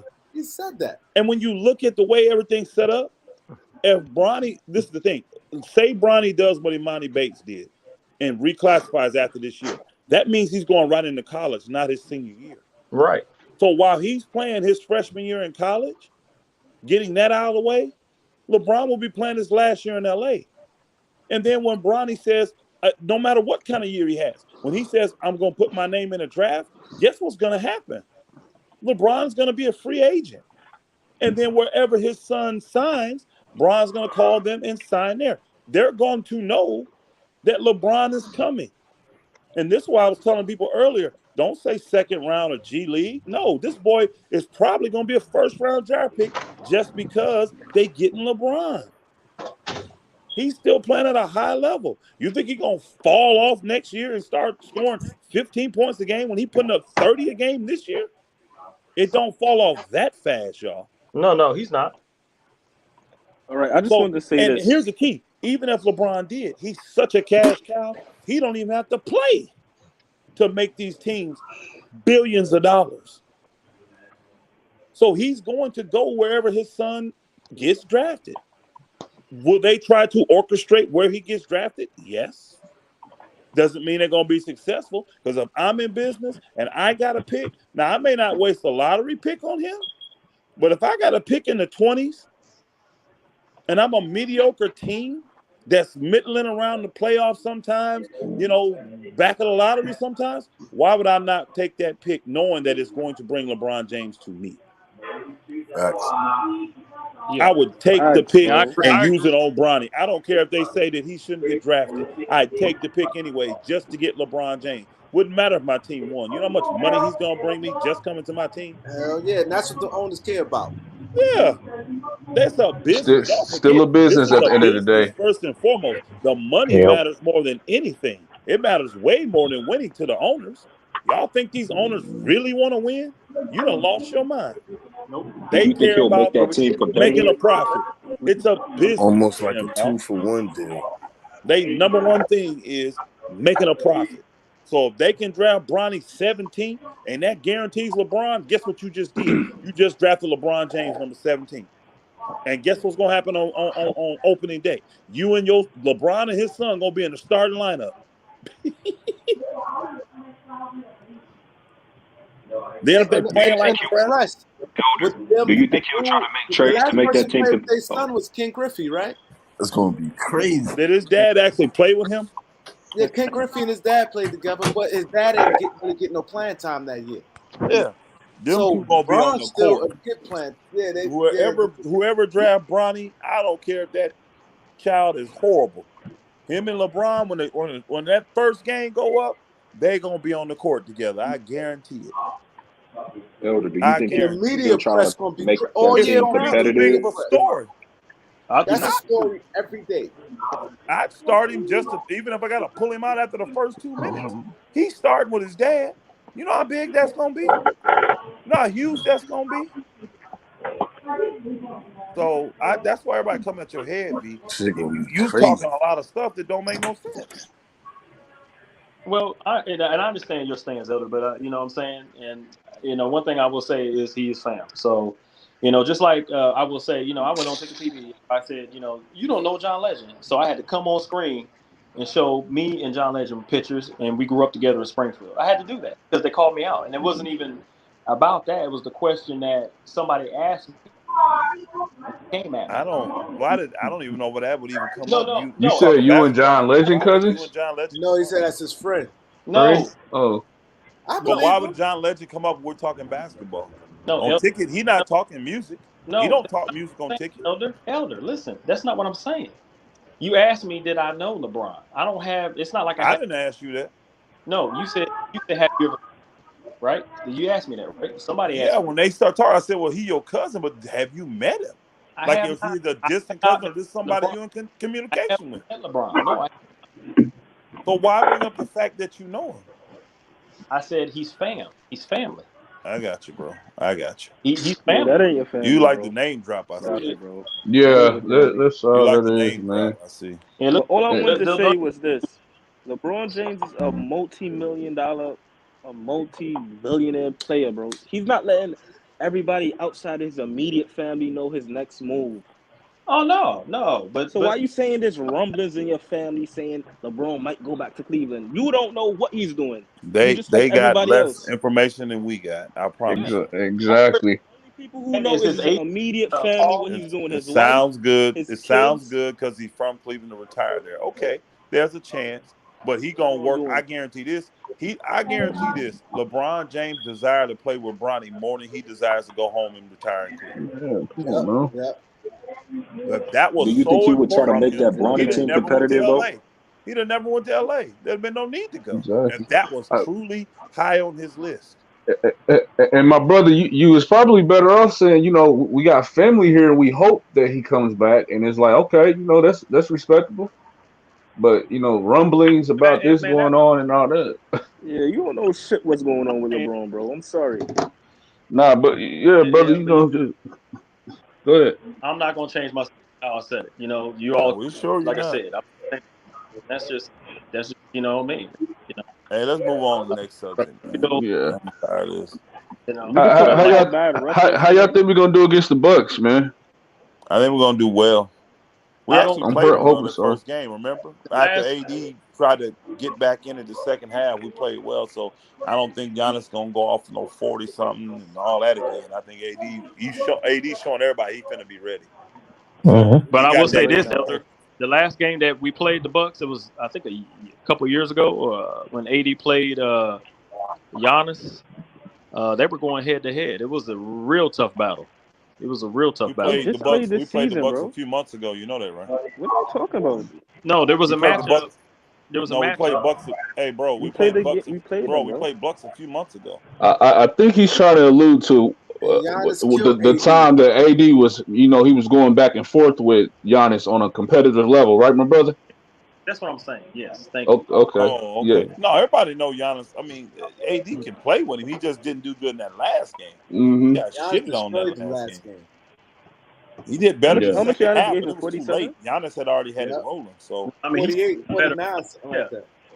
AD's playing better of late. Like, AD playing. He beasting. I love the way he rebounding.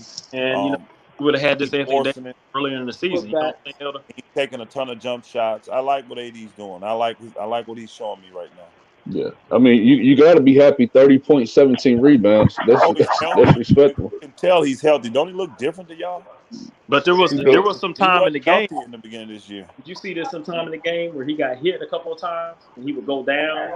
He would get hit in the face and then he would go down on the ground. I was like, oh my goodness, man, not again. But literally tried to rip his shoulder off on that one. Y'all see that when he I see that was blood off the face, and I'm like, how are these not fouls, man? And that's another thing. Physical contact.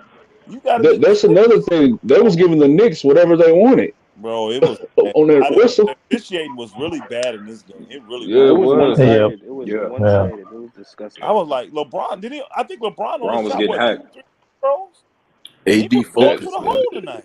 Yeah, he kept getting hit, and it's like, oh, okay, we don't see it. He get touched, he gets fouled. Yeah, LeBron was getting hacked. AD can't get a foul. How many? Anybody know they got the stats up in front of them? How many free throws did LeBron and AD shoot? I'd like to know. If anybody got their, iPads or whatever you look on, I can't look on my phone to see, but if somebody can look and tell me, I'd like to know how many foul shots they shot together. It wasn't many. I bet they didn't have 10 free throws between the two of them. Maybe not even 8. 7. Between the two. 7. That's retarded. As much inside game they played today. It ain't like AD just shot a bunch of jumpers. It ain't like LeBron just shot a bunch of threes. He didn't have no 12, 15 threes. That looks bad, man. They were going to the hole, and they didn't get no calls. Man, he only went to the Brown only went to the free throw line twice. I told you that. Wow. Yeah, 2 free throws. Yeah, 2 free throws. Quarter, I'm like, are you serious? And he was going. Wow. That was bad officiating, man. Really bad officiating. Really bad. Only 2 free throws the whole game for Brown. That is crazy. And AD shot what, 5 then? Yeah. Wow, Julius Randle went there 10 times. RJ Barrett 9 times. Yeah, but even tonight, man, RJ Barrett was balling. He had what? RJ Barrett was playing. He was playing. Julius ball for a hot minute. He got hot. But you know what? The game went exactly like I thought it would. I didn't think we'd go down 24, but it went like I knew the Knicks would play well because those players know they on the block. They want to come to LA. You don't think? Yeah, we gotta get this. You don't think Kemba Walker, Fournier, and Burks don't want to come to LA? Hell yeah, they do. Let me ask you this: do you think that those players, those 3 players, will make a difference if we did make that? No, because not at all. In my opinion, I question. I mean, I would take Fournier. Yeah, Fournier. Because I see him fitting, and people think he's just a spot up shooter. He can get to the rack. You saw tonight. Fournier can play, man. But I'll take him. I don't want no parts of Kemba, and I don't really want Burks. Because Burks don't do nothing but shoot threes. He gives you nothing else but that. That's it. But and I got Wayne Ellington. Anything better than Wayne Ellington got the minutes and the time. He could do the same thing. Yeah, but we can't do that though. We can't say anything's better than Russ because when you look at those other players and stuff, and then you bring in trash and people who really inconsistent, it ends up hurting us. So we got to make sure. They got but Kemba Walker is somebody who can hit a 10-foot jumper. Kemba Walker has been terrible this year. Really? Yeah. Been in and out of lineup. But look, all I'm saying is he could hit a 10-foot jumper. We got Russ banking on every shot. He got multiple DNPs for a reason. Yeah. He isn't. He's not. Kemba Walker's got bad knees, y'all. He's got bad knees. I don't care. Anything is better than Russ to me. No, he's not. Wow. He's not. Because all he can do is score. He's an instant mismatch. At least Russ can play D when he wants to. He's athletic. No, he doesn't, but he can. Kemba Walker can't play D. Kemba Walker. We would see another scenario when he's an automatic mismatch. We would see another scenario like we did when Isaiah Thomas was on his 10-day contract. How they was hunting after him. Yeah, he's on that level to me. It's like that. Kimba's not going to be on a fast break losing the ball like Westbrook. I'm sorry, I don't like it. I don't like it. Big man. I'm not taking 3 guards. I got a team full of them. We need a 6'7" wing player who can create his own shot and knock down shots. They got good. If it's not that, hold on, they don't have great wings except Baird and not giving him up. I want a big man. Give me Robinson. Darn it. We could probably get Taj Gibson. You can't take no. I want to play. Taj Gibson's 40 years old. You're getting a Hall of Fame. You're getting a Hall of Fame guy that's still averaging close to a triple double. I want the big man. I want Robinson. Yeah. Give me Robinson. That was AD. You can't get Robinson. I got to be realistic. You said what? I mean, we're saying. What did he say without AD? No AD. What did you say? No, I said that would allow AD to play. You know, AD doesn't like playing. Bingo. You can switch everything still because he play pick and roll. You can play pick and roll. 4. Oh boy, can play the 5. If we're gonna do this deal, we got to get a big man out there or a nice wing. They don't have exactly. What do you think about Indiana? That deal or Indiana? That was part of Miles Turner. That was a 3-team trade. They're still trying to work it from what I'm hearing. Yeah, because them things is hard. I remember Mark Cuban. Yeah. I don't know if he was the first one to do it. Maybe he's the first one doing it a long time when he first got to Dallas. He said that was the hardest shit in the world to get together a 4-team trade. It's hard. Yeah. People forget when Russ came to the Lakers, that ended up being a 4-team trade. Yeah, well, Kuzma and You know, not for a player, 4 teams. No, for team. Involved in the trade. In the end, there was 4 teams involved in that trade. Yeah, 4 teams, wasn't it? Brooklyn, Indiana, Washington, and the Lakers. And the Lakers, yeah. They all end up being involved in that. I'm under the mindset right now. I don't want no more guards. Especially no underage undersized guards. Like I'm really good off them, man. We need that big guy that, well, again, if he's not a legitimate 3, and I'm talking about 6'7", I might do 6'6". Nah. But if he's not 6'7", wing player or 4 or 5 legitimate, I don't want him. You know, Burks is 6'6", bro. Burks is 6'6". Is he? Not him. I don't want no damn. Not him.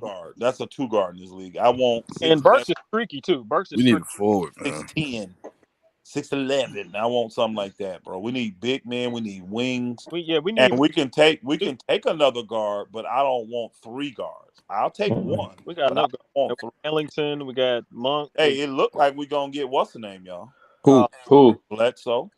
Yeah. Yuck. Yeah. Well, yeah, I'll take him. But I think if none is involved in a move with THT, we definitely getting Bledsoe. I think if Bledsoe become available, we getting it, because the Lakers been saving the spot really, because they know they can move some of these guys. And let me ask you this, Elder. Hold on, bro. They know they can move some of these guys, so they've been wanting Collison back. But I think if Bledsoe become available, I think they go that route before Collison. I really do. If they can get him on a veteran minimum, they would take him before Collison. I would rather still have Collison. But go ahead. Now, my guy who was saying earlier about Norman Powell being unplayable in the playoffs, you could use that argument against Bledsoe because he's yeah. All right, can I ask you it now, Elder? Oh, go ahead. All right, man. So would you once Kendrick Nunn gets better, would you start Kendrick Nunn over Russell Westbrook? And I know, no, of course, no, I would. No, you cannot take a $44 million player and bench him like that, y'all. You can't. Yeah, it's not happening. Well, the crazy thing, they did it in the fourth. If you are done with he got better in overtime. There was overtime. That wasn't the start of the game, y'all. No, we know that. I'm just order or overtime. That's fine, but you cannot bench him like that. You have to do what they did with John Wall. Send him home. Trade him, but you don't do that, because again, I'm telling y'all, these players see this stuff, and you do that stuff to Russ, players will be like, man, I'm not going to the LA, because they'll think in their mind, I'm not good as Russ. What happened if I fall off for a hot minute? Exactly. It get worse. So that's like a PR nightmare. You don't bench $40 million, y'all. What you do is, if it ain't working, you trade it or you set it at home. So would you that's what that you home? don't bench. No, you do would not you take John Wall for Russ?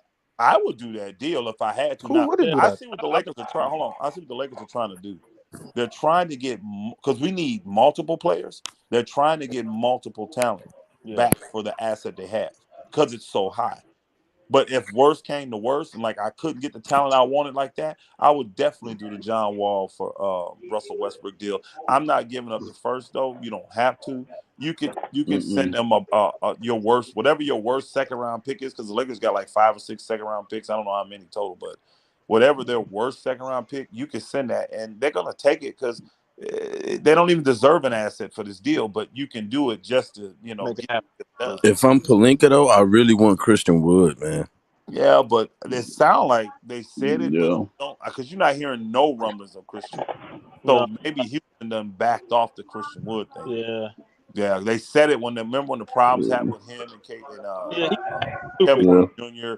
They got come back to play or all that, whatever that was. It sound like Houston working through that, because you hear no rumblings of them. You hear rumblings out of Houston. Oh, they want to get rid of Eric Gordon bad. But you don't hear them talking about Christian Wood like that. Hey, watch we look up though, and then they talking about Dallas Mavericks making the move for Christian Wood, and I wouldn't be surprised something like that. Saying can't get traded. I'm just saying. I know that. I'm just saying. Normally, like that, that's a team that's like backing off. Like they realize that that's such a valuable asset, and he's making $13 million. He's on a cheap contract for what he's doing. you're really not going to get fair market value for him. And it ain't a bad contract to keep. You know what I mean? So I know you want to dump some salaries in Houston because you're not winning, but I'm not dumping. I'm not going to do this. If I'm Houston, I really don't want to take THT and pay him $10 million. $10 million, yeah. For the next 2 years, or I can pay old boy $13 million for the next 2 years. I'm taking Christian Wood for that $3 million, and he's a multiple asset and much easier to trade when I do decide I want to trade. So I have to get so much more from the Lakers for me to consider that. Like if they told me they'll give me, I would actually do that deal. If they say they'll give me the first round pick, THT and none, I would do it. Yeah, in a heartbeat. Dunn is gonna opt out of this. I already know that he's not gonna sign for that $5 million. John Wall. Even if he does, he's very easy to move. Then, if I just don't want him, I can easily move him if he signs a $5 million deal. Got off for who? Contract. Christian Wood. And then all you got is John Wall. Even be easier to move. And I got that first round pick though, the unprotected first round pick down in the future. So when my guys develop, say the Lakers fall off, I could be adding a really good pick to my good young guys. So I do that deal because I'm getting multiple assets for him. That makes it worth it. But just THT and a first rounder, I may not do that. And the thing about Wood too, keep in mind that the brother's only 25, 26, and he's giving you technically a double, 20 and 10 almost. Like that's that's good. He's just a minor. I hear he's a minor head case. So yeah, that's what I hear. Trouble. Yeah, he's trouble. Yeah, they said that. That's what hurt him in the beginning of his career. Yes, and Philly, and Detroit. Yeah, Milwaukee when he's in Milwaukee. Yeah. Well, he wasn't in Milwaukee, was he? No. Yeah, he's in Milwaukee when he first started. No, I thought he played for the Detroit Pistons. He did. He was in Philly. I remember him in Philly, then in Milwaukee. I mean, then in Detroit. I don't remember in Milwaukee. Eric, I don't look even it up, remember Eric. him in Philly. Which one? I think he played for Christian Wood. Who else did he play for? Detroit Pistons. I think it was Philly, and then I remember Detroit. Detroit Pistons. Yeah, he played for Philly. What year Charlotte? was he in Philly? He was in Philly 2015, 2016. That's the other team. Charlotte. That's Charlotte. And he was in New Orleans as well. And Milwaukee Bucks. Yeah, so I say with the Bucks. I don't remember him with the Bucks. He's a traveling team. He's a traveling player. How many games he played with the Bucks? He moved around 13 games. Yo, how many years he been in the league? Because I remember since 2015. Because I remember he was 7 years with the Bucks. Yeah, Reason how I remember the incident with the Bucks because I remember when he got there and somebody liked him, said they think he'll be good, and one of they coaches or something, and then like a week later that somebody vouched for him, and then he like bugged out. It was no big story because he was no big player back then, and he got out of line. Some shit happened. I think that's when they got rid of him. They cut him, and they were saying like he kind of like a problem. So I heard the rumblings. I remember being in Milwaukee when that shit happened. And he's expendable because in Milwaukee at that time, that's when they had Giannis. Remember, he was coming up, so he was a young coming up player. So they're like, we'll deal with this dude, not this dude. They had Giannis, and they had the other tall dude, John. They had a bunch of long players. John Henson. Yeah, there you go. And I think they had what's the name too, right? The one the dark skinned dude. Did they have a dark skin? The really dark dude? Sanders. Yeah, Larry Sanders. Larry Sanders. I thought that was before they. That was sad. Sanders might have been before that. He was. He was there then. Been in the league. No, Don Maker. Von Maker. That's the one I'm thinking. Don Maker. That's what I'm I thinking. was just getting ready to talk about Don Maker. He got a cousin. Damn, where he at? Real nice. He got a real nice Maker or something. Mark Maker or something like that. Yeah, Maker. I know the deal. What's name was reporting the Lakers was trying to get Miles Turner in with Fournier and somebody else from the Knicks to make the salary work, and then they were sending those first round picks to Indiana. Yep. But that never material because Indiana really don't want to take no salary back. They'll just take the picks. They really want to dump salary. Yeah. And if the Lakers is willing to take on old boy salary, they'll do it. So That's the way the Lakers gonna get better. They're gonna have to commit to take on salary. But the Lakers, they really don't want to take on salary past next year. So if guy got a 2-year deal left, like LeBron does, because LeBron has 2 years left this year and next year, they really interested then. But if the guy goes past that, he gonna have to be a real difference maker for the Lakers to consider giving up that pick and you know, taking on salary.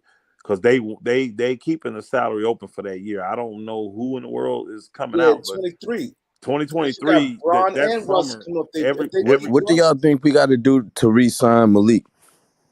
It's gonna be rough. He gotta have to take a hometown discount for us to re-sign him. Yeah. I think Monk out of there. Some team gonna pay him. And well, it just depends. That's how it depends. It depends, guys. Some guys take discounts, and I can tell you this: if we move, what's his name? Russ? None. Kendra Nunn. Russ really. People say we gotta get Russ to get Monk. We don't. Russ don't make a difference on him.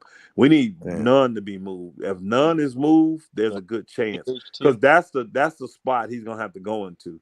Because the way the league rule works, you can only give him, I think it was a 15 or 20% raise from what he's making this year. And he's making 1.7. So they can only offer him 2.15 or something like that. We know he's not taking that. So if he don't take that, then they could slide him into the mid-level exemption or the full level exemption. They're not doing the full exemption because that automatically hard caps the Lakers. And they're not going into the hard cap. So he's not getting that full, which is like 10, 11 million. So he's gonna have to take the mid. The mid don't hard cap you, and that's gonna be like 6.2 million, something like that. So if he signs a 2-year, $13 million deal, we know that we got him on a discount, and that would be that mid-level exemption, is what it would be. Yeah. And I just wouldn't be surprised if he left though either. You know, I wouldn't either. I mean, the way he playing, like what he did today, bro. If I'm a team, I really want Monk, and I'm gonna tell you right now. I could easily see me offering Monk like what they offer Kuzma, KCP, those kind of deals. 13, he really 3 year. He's 23 years old. 3 years, 45 million. And even if he starts dudding, that's a contract easily moved. And then what I would do with Monk, though, I ain't gonna lie, I still would do this because it's history. I would do a 3-year, 45 million, but I want an option on that. I want us, the team, to have an option on that 3rd year. Yep. Because if he killing, that 2nd year, I'm just gonna extend him, y'all. Yeah, I'm gonna give him extension early if he killing. Give him extension. But if he ain't doing well, I want the option to say, no, bro. Man. You know, you go back to smoking crack and doing all that stuff, bro. I need an option to get out. Because you know, you finna make a lot more money, bro. So I gotta protect my asset. I gotta protect my team. You know, extra money make people do some crazy stuff. What agency is he signed with? Anybody know? Ain't with Clutch. He's with Clutch. I think so, ain't he? No, not Monk. No, he's not with Clutch. He was CAA. He was CAA. I think CAA. He's not with Clutch. No. All right. Jeff Schwartz. I'm pretty confident they gonna find a way to. He was Schwartz. Okay. I hope they don't lose him because when we lost Alex, he's gonna have to want to stay, y'all, for him to stay. Yeah. Because there's no real big free agency. Now there's not a lot of teams that's got major cap room. But teams are finna make moves and stuff. I can see a team try to bring him in on the low for what them. $10 million a year is on the low for them. So if somebody offering like a Caruso deal, you know, 3 year 30 or what's his name deal? What's his name? THT. He may take that and for a bigger role. You know, now the Lakers telling him, hey, we're gonna start you. He may take less money. He may. But if they say, look, we'll bring you more money and guarantee your starting job, Monk may be gone. But he may love it in LA because it's helping turn his life around. So he may love it. He may love it. Colin Sexton just signed with Clutch. Sexton with Clutch now? Yeah. Sexton trying to get paid, bro. He finna get paid. He finna get paid. It just happened. He's about to get paid. Because you only sign with Clutch when it's time for you to get that money. Yep. It's time for you to get paid. Yeah, he just signed with Clutch. Stinking ass Rich Paul. It just happened. Yeah, they run the league, man. They're the agency right now, man. Rich Paul doing this thing, bro. You can't deny that. But what's that player that plays for Indiana? That ain't played for a while. He's been hurt. You talking about Brogdon? the big dude came from Phoenix? No, the wing that came from Warren, TJ Warren. Oh yeah, shit. Hey, what's I forgot all about it. What you hearing about T.J. Warren? Too hurt, stay hurt all the time. Stay hurt. He gonna I don't want nothing to do with T.J. Warren. Man. Well, we know we stay. I'm talking about his ability to score the ball. He can play now. Yeah. He can play. He can score. He just can't stay on the court. Well, nobody taking that contract. I think he got another year left or something. Man. I think he may have another year left on his contract. Now he's a free agent at the end of the year. Is he? Yeah, he's a free agent. Yeah, India will probably end up letting him walk because he hurt so much. No, they gonna let him walk. They made that clear. They trying to trade him. I've been hearing trades online. I ain't heard him. Google. They don't really want no take that contract. They don't want no contracts going longer than his. So that's the issue. So they really trying to build around the Indiana trying to keep, huh? The bonus. Duarte, they trying to the rookie too. Those are rookies, yeah. I know they're trying to keep the rookies, but I'm talking about players that's been there. Brogdon, the only one they're trying to keep, huh? Man, they got Levert, they got Sabonis. I don't think Sabonis going nowhere. They be stupid. Well, they got him on the block though, so that means they I think Sabonis might be out of there. I don't know where he would go. Then they gonna tank. Washington trying to get him. Washington got a ton of big men. I don't know why they would want him. They got good forwards. I don't see that fit in Washington, but I see it in Charlotte. Because I think they're trying to get rid of Bertans and he'd be a poor man's Jokic for Charlotte. So the thing with Bertans, they had to add a pick or something to it. Nobody want Bertans for that money he gets. That's a lot of money for a dead shooter. Yeah. Would you take Sabonis if the Lakers offered up the first pick for Sabonis? Would you make that deal? He a 20-12 guy for the last 4 years, and he 26. I don't see the fit with Sabonis because he really not no banger in there. He ain't no big rebounder, even though he gets them 12. I was just thinking about Gasol when Kobe. I ain't gonna lie though. What? How many years Sabonis got left in his contract? Oh shoot, I think a year, 2. If he's a 2-year guy like LeBron, he's off next year. I would consider 2024. He's easily worth a first round pick. I mean, he's definitely worth that. I can see like Anthony Davis playing power forward, Sabonis. Yeah. Sabonis is a stretch. I mean, he was fit. Crazy he was fit. I don't think he's the one you can play. Like you can't play. Sabonis is not good in the pick and roll. He's not at all. Like Miles Turner. I've seen. He's really good in the pick and roll, and the book can block. He Miles Turner. He protect the rim better than anybody in the league. So Miles Turner would be a better fit for the Lakers. So I would really want him over Sabonis. But if that's the best thing on the now, I would tell you this: if I'm giving up Russ to get Sabonis. Oh yeah. If I'm moving Russ and I'm getting Sabonis, Holiday, and another player. Oh yes. They killed us, man. Holiday killed us in that last outing. Everybody wants cap space for 2023. Like does anybody? Hey, Kareem, do you know who's the big player for 2023? They all want cap space for 2023. Who is?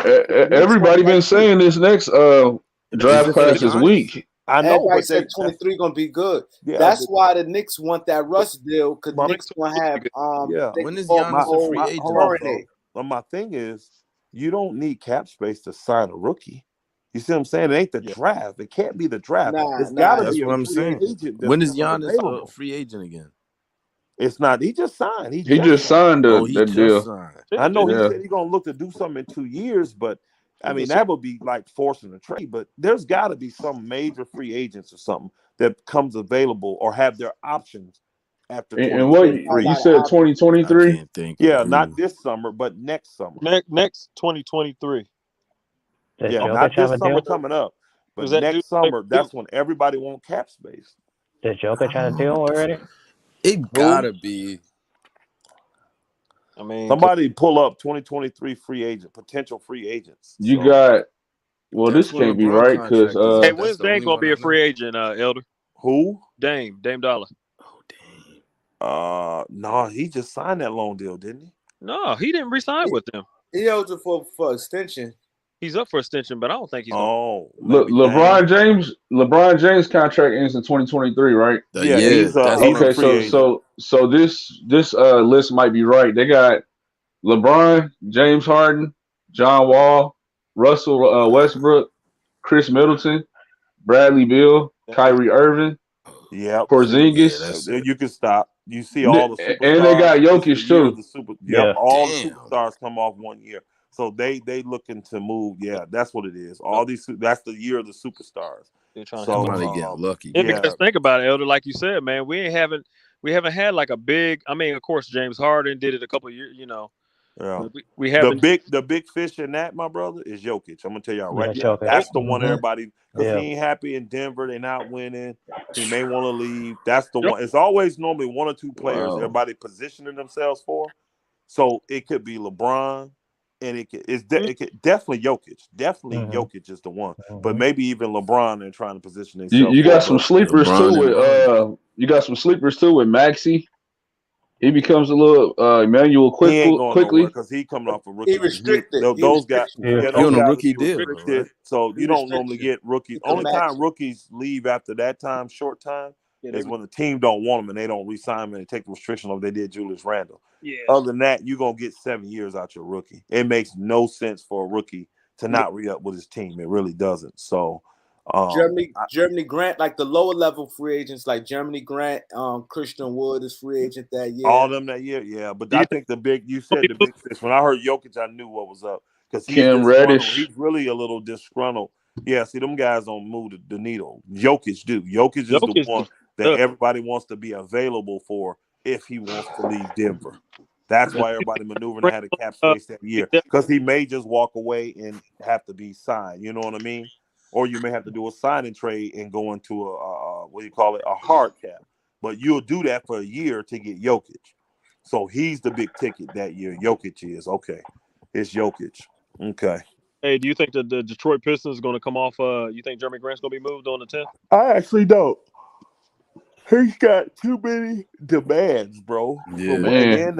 He wants to what? 112. It's a 4-year, 112 extension. He wants keep that. on moving the He goal. wants to be the featured player. So that means he's got to be 1 or 2 on your team.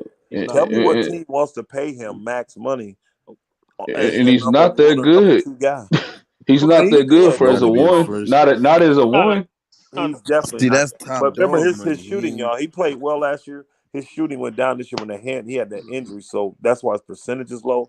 He's a good player, don't get me wrong, but he's better served as a third or fourth option on your team. Yeah, he's not no number. You're not winning the chip if Jeremy Grant is your second best player. You're not gonna win. And teams know that, so they'll pay him. I think teams will give him a raise. Like he's making $20 million. I think teams will give him $25 million. I think they'll go up that per year. So that's a $15 million raise, but they don't want to pay him close to 30. And that's why he didn't want to come to the Lakers too, because because the Lakers still tried to get him, and then he had to, first it was, I want the extension. Okay, we can talk about that, no problem. Oh, really? Okay, well, we can talk about that, no problem. Then he had to finally say, look, because he said, I want to be featured. No problem, we can talk about all that. Well, I don't really want to go to a team that's already got megastars. You know what I mean? So any team that's contending, they're going to have 2 good players. He don't want to go there. Yeah. So that's the I don't key think he's going to get said. moved. I really don't. What'd you say, Kareem? That's the key what you said. Any team that's contending already got 2 people. If they already contending. The one guy asked, so we bringing back Collison. The Lakers want to. They're trying to free up a roster spot. Because if they get rid of Russ, you're going to need to solidify your point guard because we don't have who's the point guard. If we do get rid of Russ and don't bring a point guard back, who's your point guard? So if they can do a 2 for 1, 3 for 2, and that frees up a roster spot, I believe they'll sign Darren Collison. Or if we get rid of Nunn. I'm going to tell you right now, y'all, I'm going to be honest, Bledsoe, Nunn, even without getting rid of Nunn, can we count on him? See, the Lakers are going to have to still go with another point guard. And see, Avery Bradley is just a defensive point guard, y'all. He can't be trusted to bring the ball up every play. He's not that dude. Yeah. He only can guard the guards on defense. So we can get by for a minute with Monk and Kobe and LBJ and THT, guys like that. But if all these guys are gone, think about it. We're getting rid of a lot of our ball handlers too. If we do the THT, Monk, all that deal, man, think about that. You give it a Russ, THT, and Monk. I mean, Russ, THT, and Nunn. Well, who your ball handlers? Next to LeBron. And you saw tonight when LeBron tried to bring it up, them boogers start pressure. The Knicks start pressuring LeBron. Imagine every team loading up if you move him back to point guard. See, LeBron saw that even the year they won the chip. He realized, I can't keep doing this. This is going to end my career real quick. It's a lot of any of you ever played point guard, it's a ton of energy when guys are pressuring you 94 feet, just to get that booger up court. It's a Not lot of only physically, mentally as well. yeah. Becomes So I don't even want Bron to have to go back to point. I don't think that's the way for us to win again. I really don't.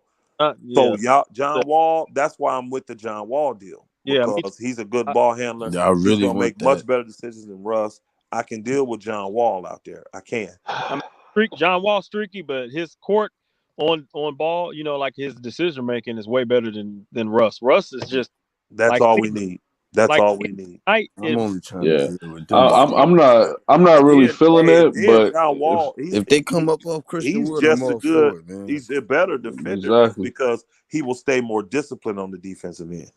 I'm not saying he locked down or nothing like that, but he won't get lost after the third and fourth rotation. And give up wide open looks and offense.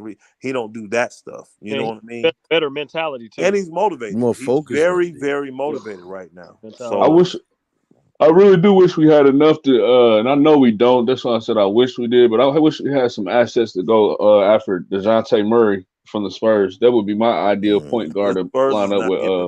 I know that's why I said I wish, just ideally, not something that's even though could we really had happen. assets. I don't think the Spurs giving us him. The Spurs don't trade with the Lakers. Pop makes sure that he do not trade with the Lakers. Yeah. Unless he's totally fleecing us, he ain't even taking our call, bro. Yeah, he ain't not Pop. Yeah. If we gave him a deal like Portland just gave Clippers, he'll take the call. Other than that, he ain't doing that. And the Clippers, people don't realize Portland, it looks bad right now, but for what they want to do business-wise, it's good moves because they're getting this money off their books, y'all. They got it, and they're in the luxury tax, so they're trying to literally. We're not finna win this year. Why not move all these dudes so we don't have to pay this luxury tax this year? And Damian Lillard should take notice as this is us professionally asking you to ask for a trade. Dame already hot. From what we heard from one of our guys that knows some people with them, he's not even returning Portland's calls right now. He's pissed about that trade. He ain't returning their calls. Who? Dame Lillard not. They traded Norman Powell. Yeah, he not happy about that trade. He ain't happy about that trade at all. I don't blame him, man. So, and Portland got to sign those rookies. Those young guys they got. Simons and Littles. Those guys finna get money, man. So they got it to give them. But I'm saying because they're players, they can re-sign them. But they having those other guys off the books is good. And then you do like Houston. If you can keep Dame and he want to run with them, now we look to bring a few more players in. But if not, we move Dame. Now we really getting some assets back that we can move around, and then we set it up for the young players to just come in and run. And then we because the key is this: somebody like Dame, they're gonna want a boatload of draft picks, y'all. They're not gonna want to just do Dame for talent. They're gonna want draft picks because all these guys that have been superstars getting traded. If you notice, it's been anywhere from 3 to 6 draft picks for them. So they're gonna want draft picks for Dame. Yep, Dame Dollar. Simon. Did y'all hear something about Gary Trent Jr. and the Lakers? Yeah, not at all. They're trying to get him, but you say he's not. I don't think Trent's worth that package. I don't give up THT, none, and the pick for Trent. I don't think that's worth too much. He's only one-sided player. What you was about to say, Kareem? Defense? No, well, I was gonna say, y'all saying Ticket TV said James Harden talked to Kevin Durant and said he's staying. He want to stay in Brooklyn. That's a lie. Where was that said at? Oh, Ticket TV said it. He said I don't think he made it up. No. Harden has been saying that publicly, you guys. He said Harden talked to Kevin Durant. But I think that's just for. And he said he want to stay in Brooklyn. Elder. Huh? You think that's just for the media? Yeah, that's just in front of the media. But man. no, they're what's the name? I saw Woj or whoever it was, forgot his name. He was clear. What Harden is saying is, I come to win, and I want everybody as committed as me. So without saying it, he's talking about Kyrie. He hot about that. Harden said, I didn't come here for this bull crap. I came to win a chip, and I'm realizing everybody's not committed as I am. So this is what these players do. Now they start giving half efforts, do all this stuff. But Harden's a baller, and he like, I didn't come here for this. And it don't seem like everybody's committed. I would love to stay, but these people, they're not committed. That's weird. And he wants everybody committed. So essentially what he's trying to say is, look, I'll stay if this Booker go get the damn shot so he can play every game. We're not going to win with him playing every other game. We're not. Kyrie's I'm not gonna win with him playing half the games. And Harden, like, I ain't come here for this. I mean, I'm from LA. Think about it. How many people you know from LA want to live in Brooklyn? How many? You know what I mean? So he's sacrificing. It's one of the things I thought about when he went. So man, when you got this snow to fight and roads closed, all this stuff you never experienced in California, you never experienced in Houston. Yeah. You see what I'm saying? OKC, you had a little bit of it, but it ain't close to what it is in Brooklyn. And you got to deal with the nutcases out there. I would hate living in Brooklyn, bro. You know, way in hell I want to do this shit. Mm-hmm. No offense to you that's maybe living in the cities in New York, but I wouldn't want to live there. So he's sacrificing a lot to try to win this chip. Yeah, see, I'm used to it. Yeah, you there and you used to it. Yeah, I'm in the city. If you used to it, it's different. But boy, coming from the environment he coming from. Y'all getting snow now, right, Kareem? Y'all getting hit right now? Yeah, it's just that the thing I don't like wintertime, to be honest. But I love the city. I hate winter. I think the country is much better, man. See, I agree. My thing is, I live in the country. Yeah, but my thing is, Elder, you know, for Harden to say that just before he got to Brooklyn, how he handled the situation, what he did with you know, John Wall and what's his name? Boogie Cousins. Boogie, yeah. I mean, I understand they were past, you know, they weren't, you know what I mean? But you know, he was going to the clubs and doing everything, and he didn't even show. He ain't gonna never stop doing that. That's just who That's who Boogie. Not Boogie. What's his name? Harden. That's just who he is. And you know, for him to just call them out like that, and I understand Kyrie needs to get the shot and just, you know what I mean? But he's standing up for what he's standing up for, and you know, but I you know, I think he needs to be more committed to the team. But I don't think he getting moved either, y'all. I don't think Harden gonna get moved. I don't. Hey, my brother, you just said that you be committed to yourself and your overall well-being first and foremost. That's nobody else. I got the shot, but like I said, to each their own. And I know people that died from it. So, but I'm just saying, when you're trying to win a chip, and he said it's a 9 to 5, he looks at it as a 9 to 5. Kyrie said that, which it is a job. It's a job, but I'm saying I think that you got other, you know what I'm saying, other people who you committed to. It's just not you. When you playing on the team, like when I play for the Italian Red Dogs in Italy, I play for not just for myself, but for my teammates. You know what I'm saying? So like if I didn't want to get the shot, right, and I can only play on you know, not home games, but on road games, right? Yeah. How benefit my team. How's that helping us win? If we losing, if we got a 4-game That's road. why it's a thin line when you playing sports and shit. We got 4 games home. But let me ask you this: how does your team benefit you if something, you know, irreversible happens to yourself? If he gets the shot, something happens to him, right? Is that what you're saying? That's what I'm saying. Something happens to him, and he gets that shot. How does the team benefit or help him out? And you know, since we're you're saying, but that's like called misinformation, right? So you said what? I call that misinformation because you look at Kevin Durant got the shot, James Harden got the shot. It hasn't affected everyone the same though, because if you look at VAERS, it's many people who had adverse effects. It's even people who've died from the shot. Facts. Well, I got the shot, right? My wife just got the booster, so I mean, you know, my parents got it, and I was skeptical at first. Like I was so scared, man. I was shivering, right? Because I was scared. It's fear. Fear is a spirit that gets on you, man. And so I'm a Christian, and so you know, preacher, and the way I look at it is fear is a spirit. And if you fear, you do your own investigation, talk to your doctor. If you that scared, they got blood work that you can get done. But and I'm saying, like, you know, Kyrie looks at it as a 9 to 5. So right now it's affecting he's already a champion, right? Kyrie's got a ring. James Harden's trying to get that ring. So he's like, you know, this man ain't playing home games. He's playing on road games, but he's not playing at home. And if they got a 3-game home game, Kyrie's not gonna be there. Right? He's not. He can't. And James Harden's the only one out there. Yeah, well, old boy hurt. So, I mean, I hear you saying, stand up for your right, stand up for what you believe in. I wouldn't take it if I was dude. Stand up, brother. My job tried to hit me with that, and I was gonna be walking away from a very good, high-paying job because I said I'm standing on my natural immunity, my natural remedies, and I just had COVID and I beat it with ease within 5 days. I got rid of it with no shot, natural immunity.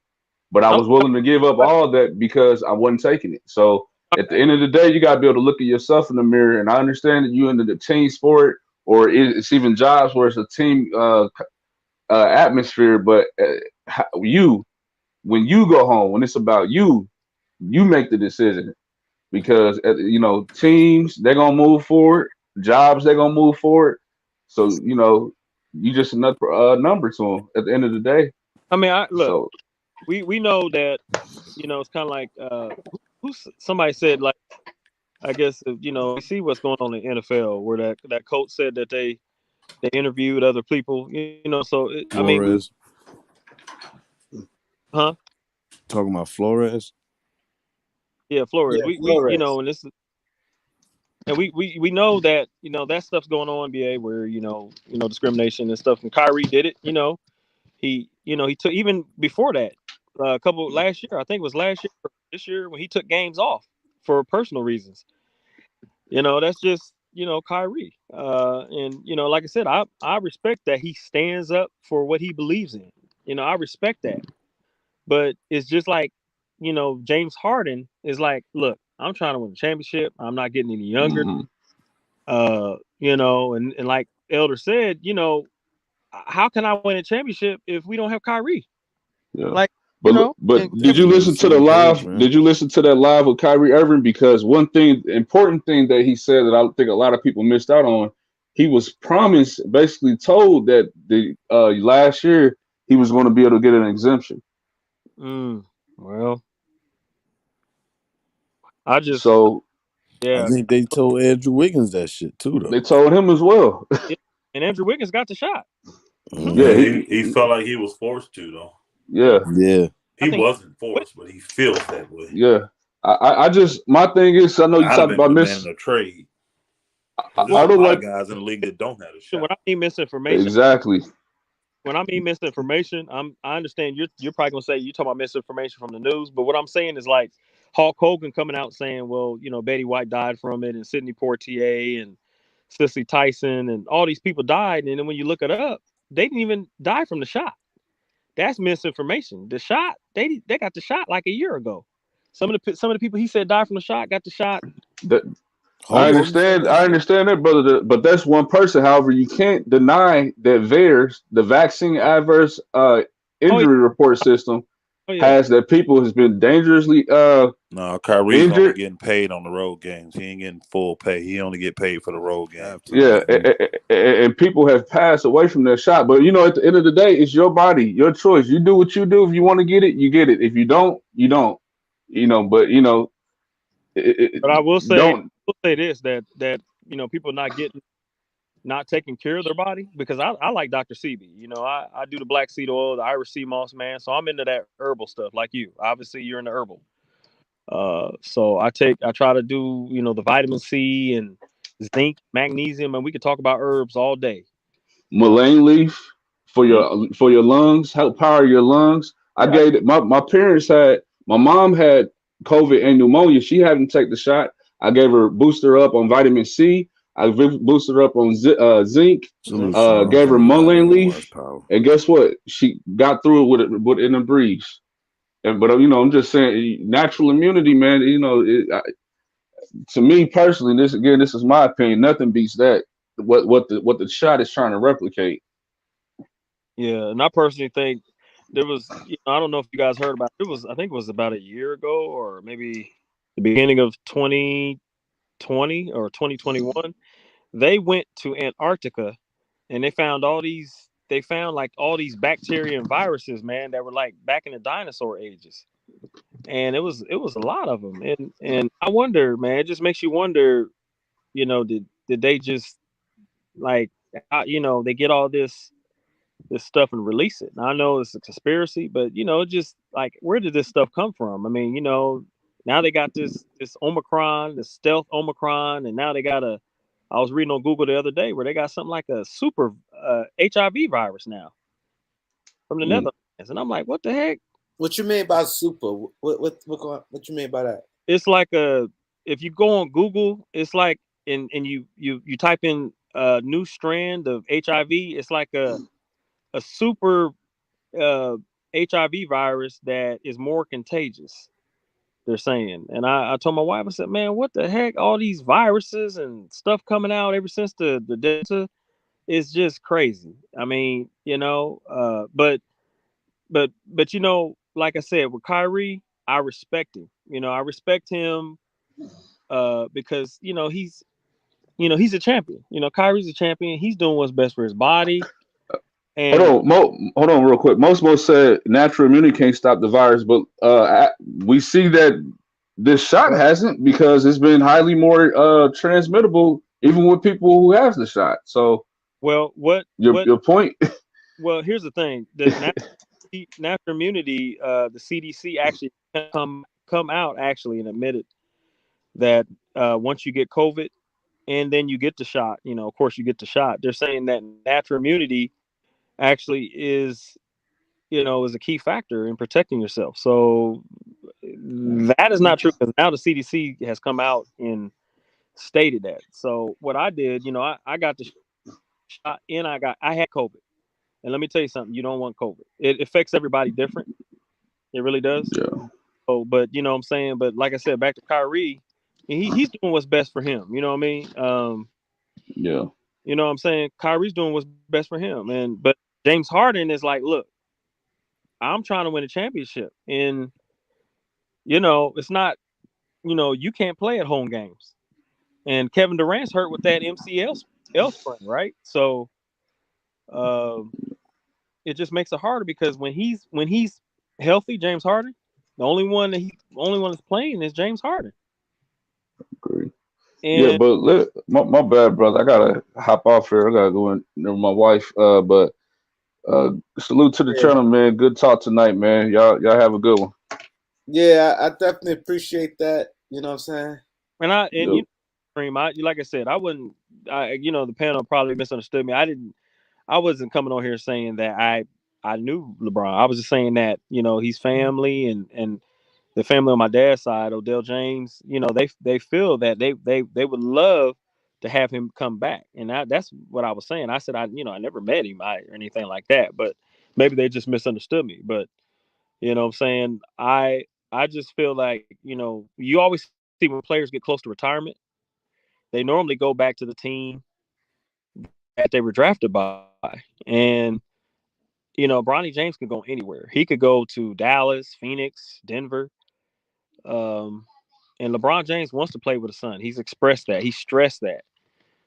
But and it would be crazy if the Cleveland Cavaliers, because I think there was a couple of years ago when he was in Cleveland, he was talking about Cleveland drafting Bronny. But that's not a guarantee, though. You know what I'm saying?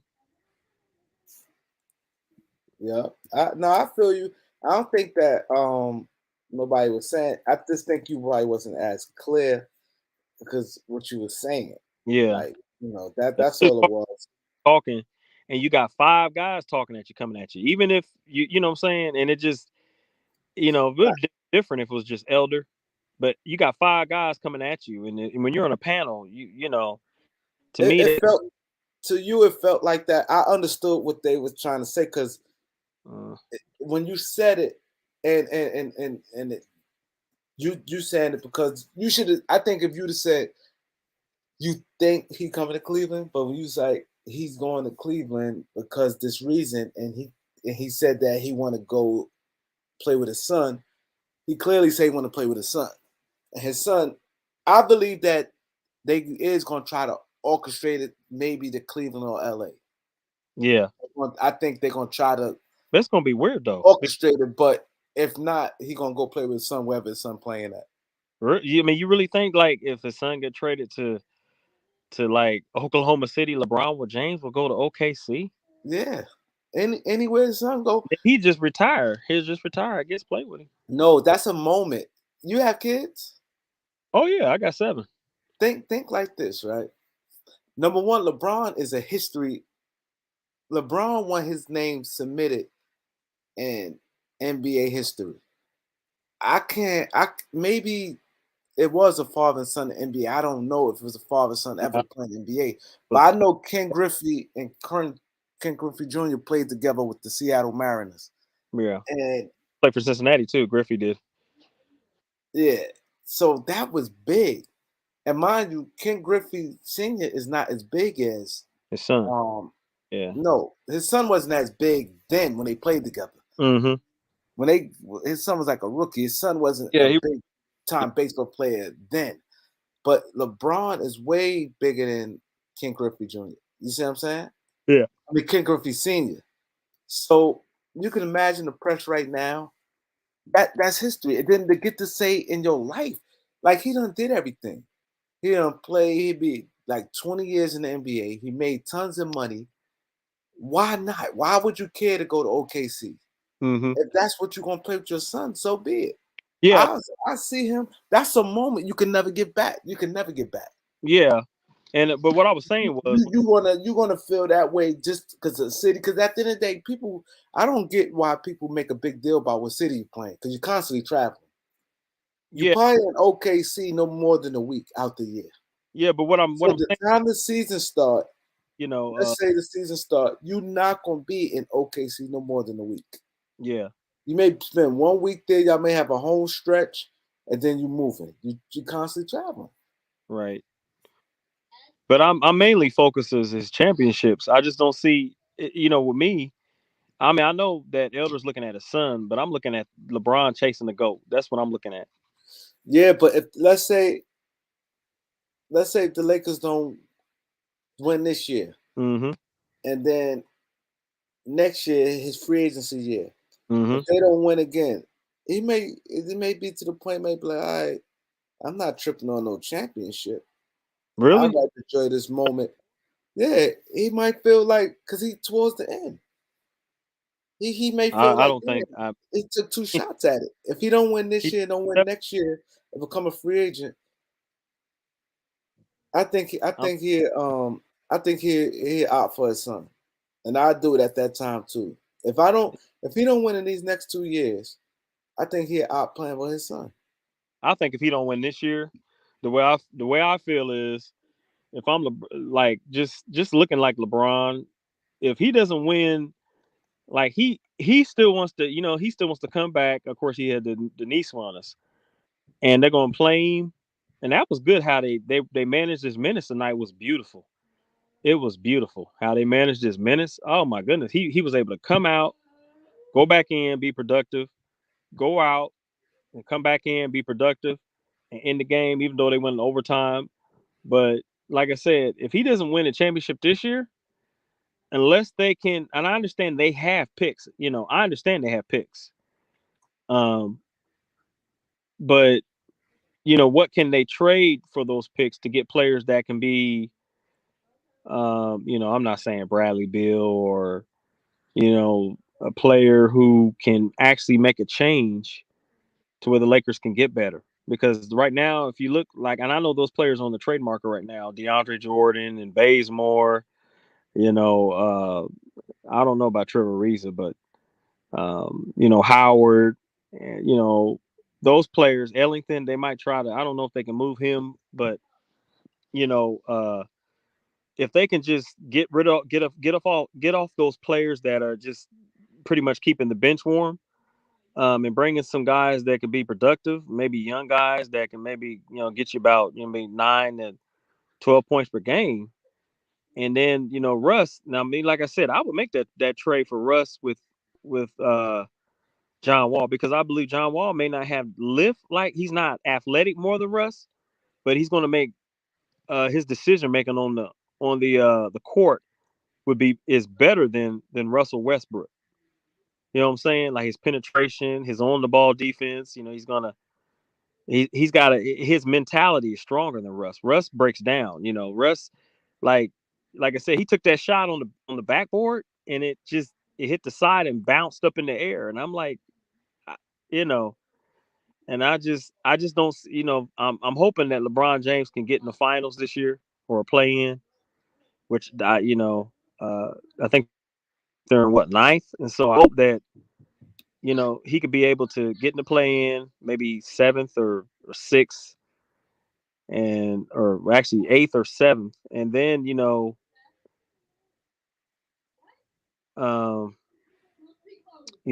he's able to do something, because it's just when you look at him, like I said, Anthony Davis been playing, Anthony Davis basketball. He's been the last couple of games, AD's been killing it. And so if he can do that with LeBron James coming back healthy, I think their next game is Tuesday against the Bucks. And I think they're 2-1 right now. They won Portland, lost with the Clippers. They just won today, right? So they're 2-1. That's just a big shot they hit with the Clippers, Jackson and Morris. Yeah, But that was a stupid play. Russ should have closed in. Russ did, yeah. That's a bad defensive But play. he did the same thing on close all the way in. You just close all the way in. Yeah, he did the same thing with Patty Mills. Christmas Day, he didn't close out. Patty Mills hit that shot. So it's just the boneheaded plays, and Shaq even talked to him and say, "Slow down." And I just, he's never been that player that people thought he was when he was coming there. But now if you're talking about Russ when he played with maybe OKC and we got him, maybe. But he's never been that difference maker that the Lakers were thinking that they were going to get. When we got Russ, I was upset because if we would have been like Damian Lillard or even Kyrie coming back, which is that's far fetched. But I'm just saying, a player like that, then I would have been ecstatic.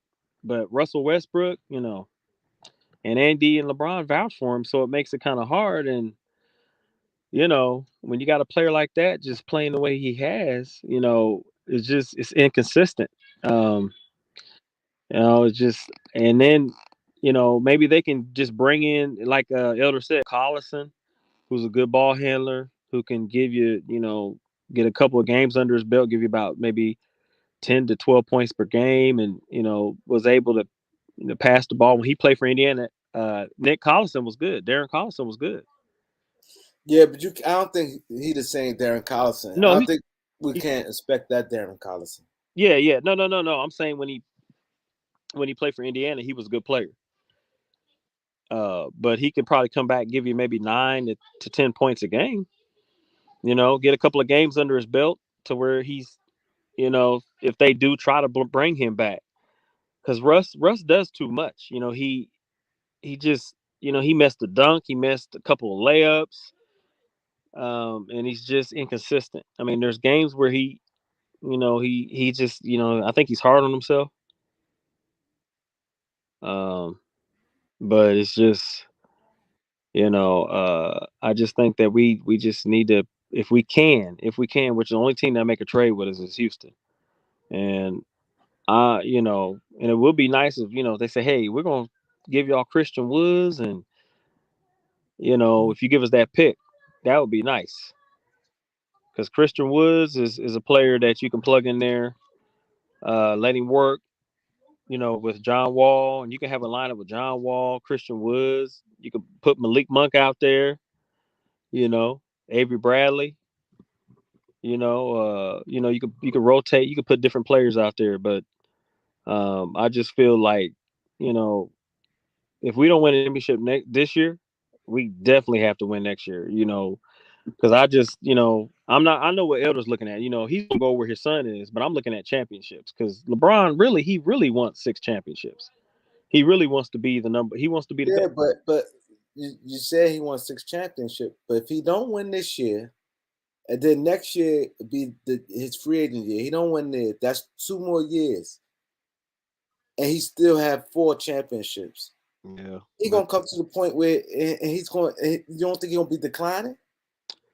I mean, we see it, and I said it on Ticket. Yeah, so that's gonna be the opportunity right there to be like, you know what? That's when you pick your family, and opportunities you can never get back. Yeah, you could never.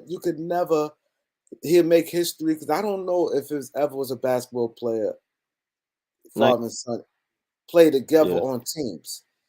I think father and son was in the NBA together. I believe a father and son played the NBA together, but I don't know if a father and son ever been on the same team in the NBA. Yeah. So to be on the team and this thing like that, like, yo, man, my son is my teammate. Mm-hmm. People love when they play on their brothers. You Yeah. see happy when brothers on the team. When brothers on the team, they be happy. Mm-hmm. And that's something that he's really, very emotional about playing with a son and going to the games. And actually, he got 2 sons. Yeah, That but the other one is much younger. It's gonna be Bryce. He'll be out the league then. Yeah, Bryce. But I'm saying that's good that he's got that legacy. You know what I'm saying? He's got Bronny and Bryce. And they said Bryce is grown. He's sprouted. Yeah. So he might be taller than Bronny because he's big. I saw that and I was like, oh my goodness. So LeBron, man, he's got that legacy. Dwayne Wade's son, Dwayne Wade's got his son. Which I hope is going to be good. If not better than his dad, but of course you don't see that. But Dwayne Wade's son? Yeah. No. Yeah, no. I saw because at his age, at Dwayne Wade's son age, you would know if he had a chance to be better. You would know right then. Dwayne Wade, no, he don't got a chance to be good as his father. You could tell early and be like, oh, it's a chance. His son is not that. His son wasn't even McDonald's All-American and none of that. Yeah, because they said that he was. His son is nowhere near that. Yeah, I mean his son's good, but because he was practicing with his son. I was watching him practicing with his son, so he's working with his son. I mean his son might be nice if he go to the NBA, but I don't think he'll be anything like Flash. No. Flash was, I mean that 2006 championship was extraordinary. Nah, he ain't gonna be like that. But you never know. But yeah, but it's it's 2:00. I ain't realized that late. Yeah, I'm in New York. Where you at? Oh, I'm in Ohio, man. I'm in Cincy. Oh, that's right. You know what I'm saying? Oh, so you got the same times. No, you're an hour from. It's 1:00 where you at, right? Yeah, I'm not from Cincinnati. I'm from Springfield, Ohio. But like I said, I used to play with Nick the Quick Van Exel on pickup games, Damon Flint and Ruben, and we always talk about different things, the NBA and stuff like that. Because like I said, I used to play semi-pro basketball for the Italian Red Dogs, and we always talk. What position you play? Who, me? I'm 6'8". Played 6'8". Small forward. Oh, 6'8". Okay, Mm-hmm. Play small forward. Yeah. So if you could model your game if somebody what type of game you had, like who? I would say I'm more of a defender, but I'm a scorer. So I'll say probably back old school game, like maybe Scottie Pippen or something like that. Oh, so yeah, like you got like a Scottie, you athletic, you be dunking. Yeah. Mm-hmm. Yeah. And I just, like I said, to make it to pro. You're legit 6'8". Yeah, me. Yeah. Because people say that like it's a different. I tell people basketball heights, they always push your height up. Nah, without my shoes. That's what my height is. Two. Last time I weighed myself was 243. 6'8", 240. Big. Yeah, so I mean, I have basketball knowledge. I read an article about the trade deadline was on the 8th, but I think that was an old article which fell on a different date, a year, and I think I said something else. So, because I've been following it, man, like I can't wait to see what the Lakers are going to do. I want to see, even if they bring back a bench, a role player. I just want to see who they're going to, because I want to see if it fits the team. That's what. You know what I mean? I just want to see if it fits the team. Like, who are they going to bring in that's going to fit the team, and who are they going to trade? Because it's going to be hilarious. Because it's like, what is Rob Pelinka going to do? You know what I mean? Yeah. So because you look at Magic, when Magic was there, that like who's the better GM, Rob Pelinka or Magic? You know what I mean? Rob Pelinka. Yeah. So he made it. So, he got a championship under his watch. So, he can say that even, whether it's bubble, he did get a championship under his watch. So, yeah, but yeah, I appreciate it. I appreciate everybody, man. You guys been great. I will be tomorrow. We'll be back on here. So everybody enjoy your night. I'll see you tomorrow. Appreciate you, Brett. breaking the news, and I like the title, the Kareem Report. Thank you. I appreciate it, bro. Yeah, hard work, man. Hard work pays off, and I appreciate you bringing, the news and everything, man. All right, thank you. I'm gonna keep doing it. Thank you, though. God bless you. Stay safe, man. All right, bless you. All right.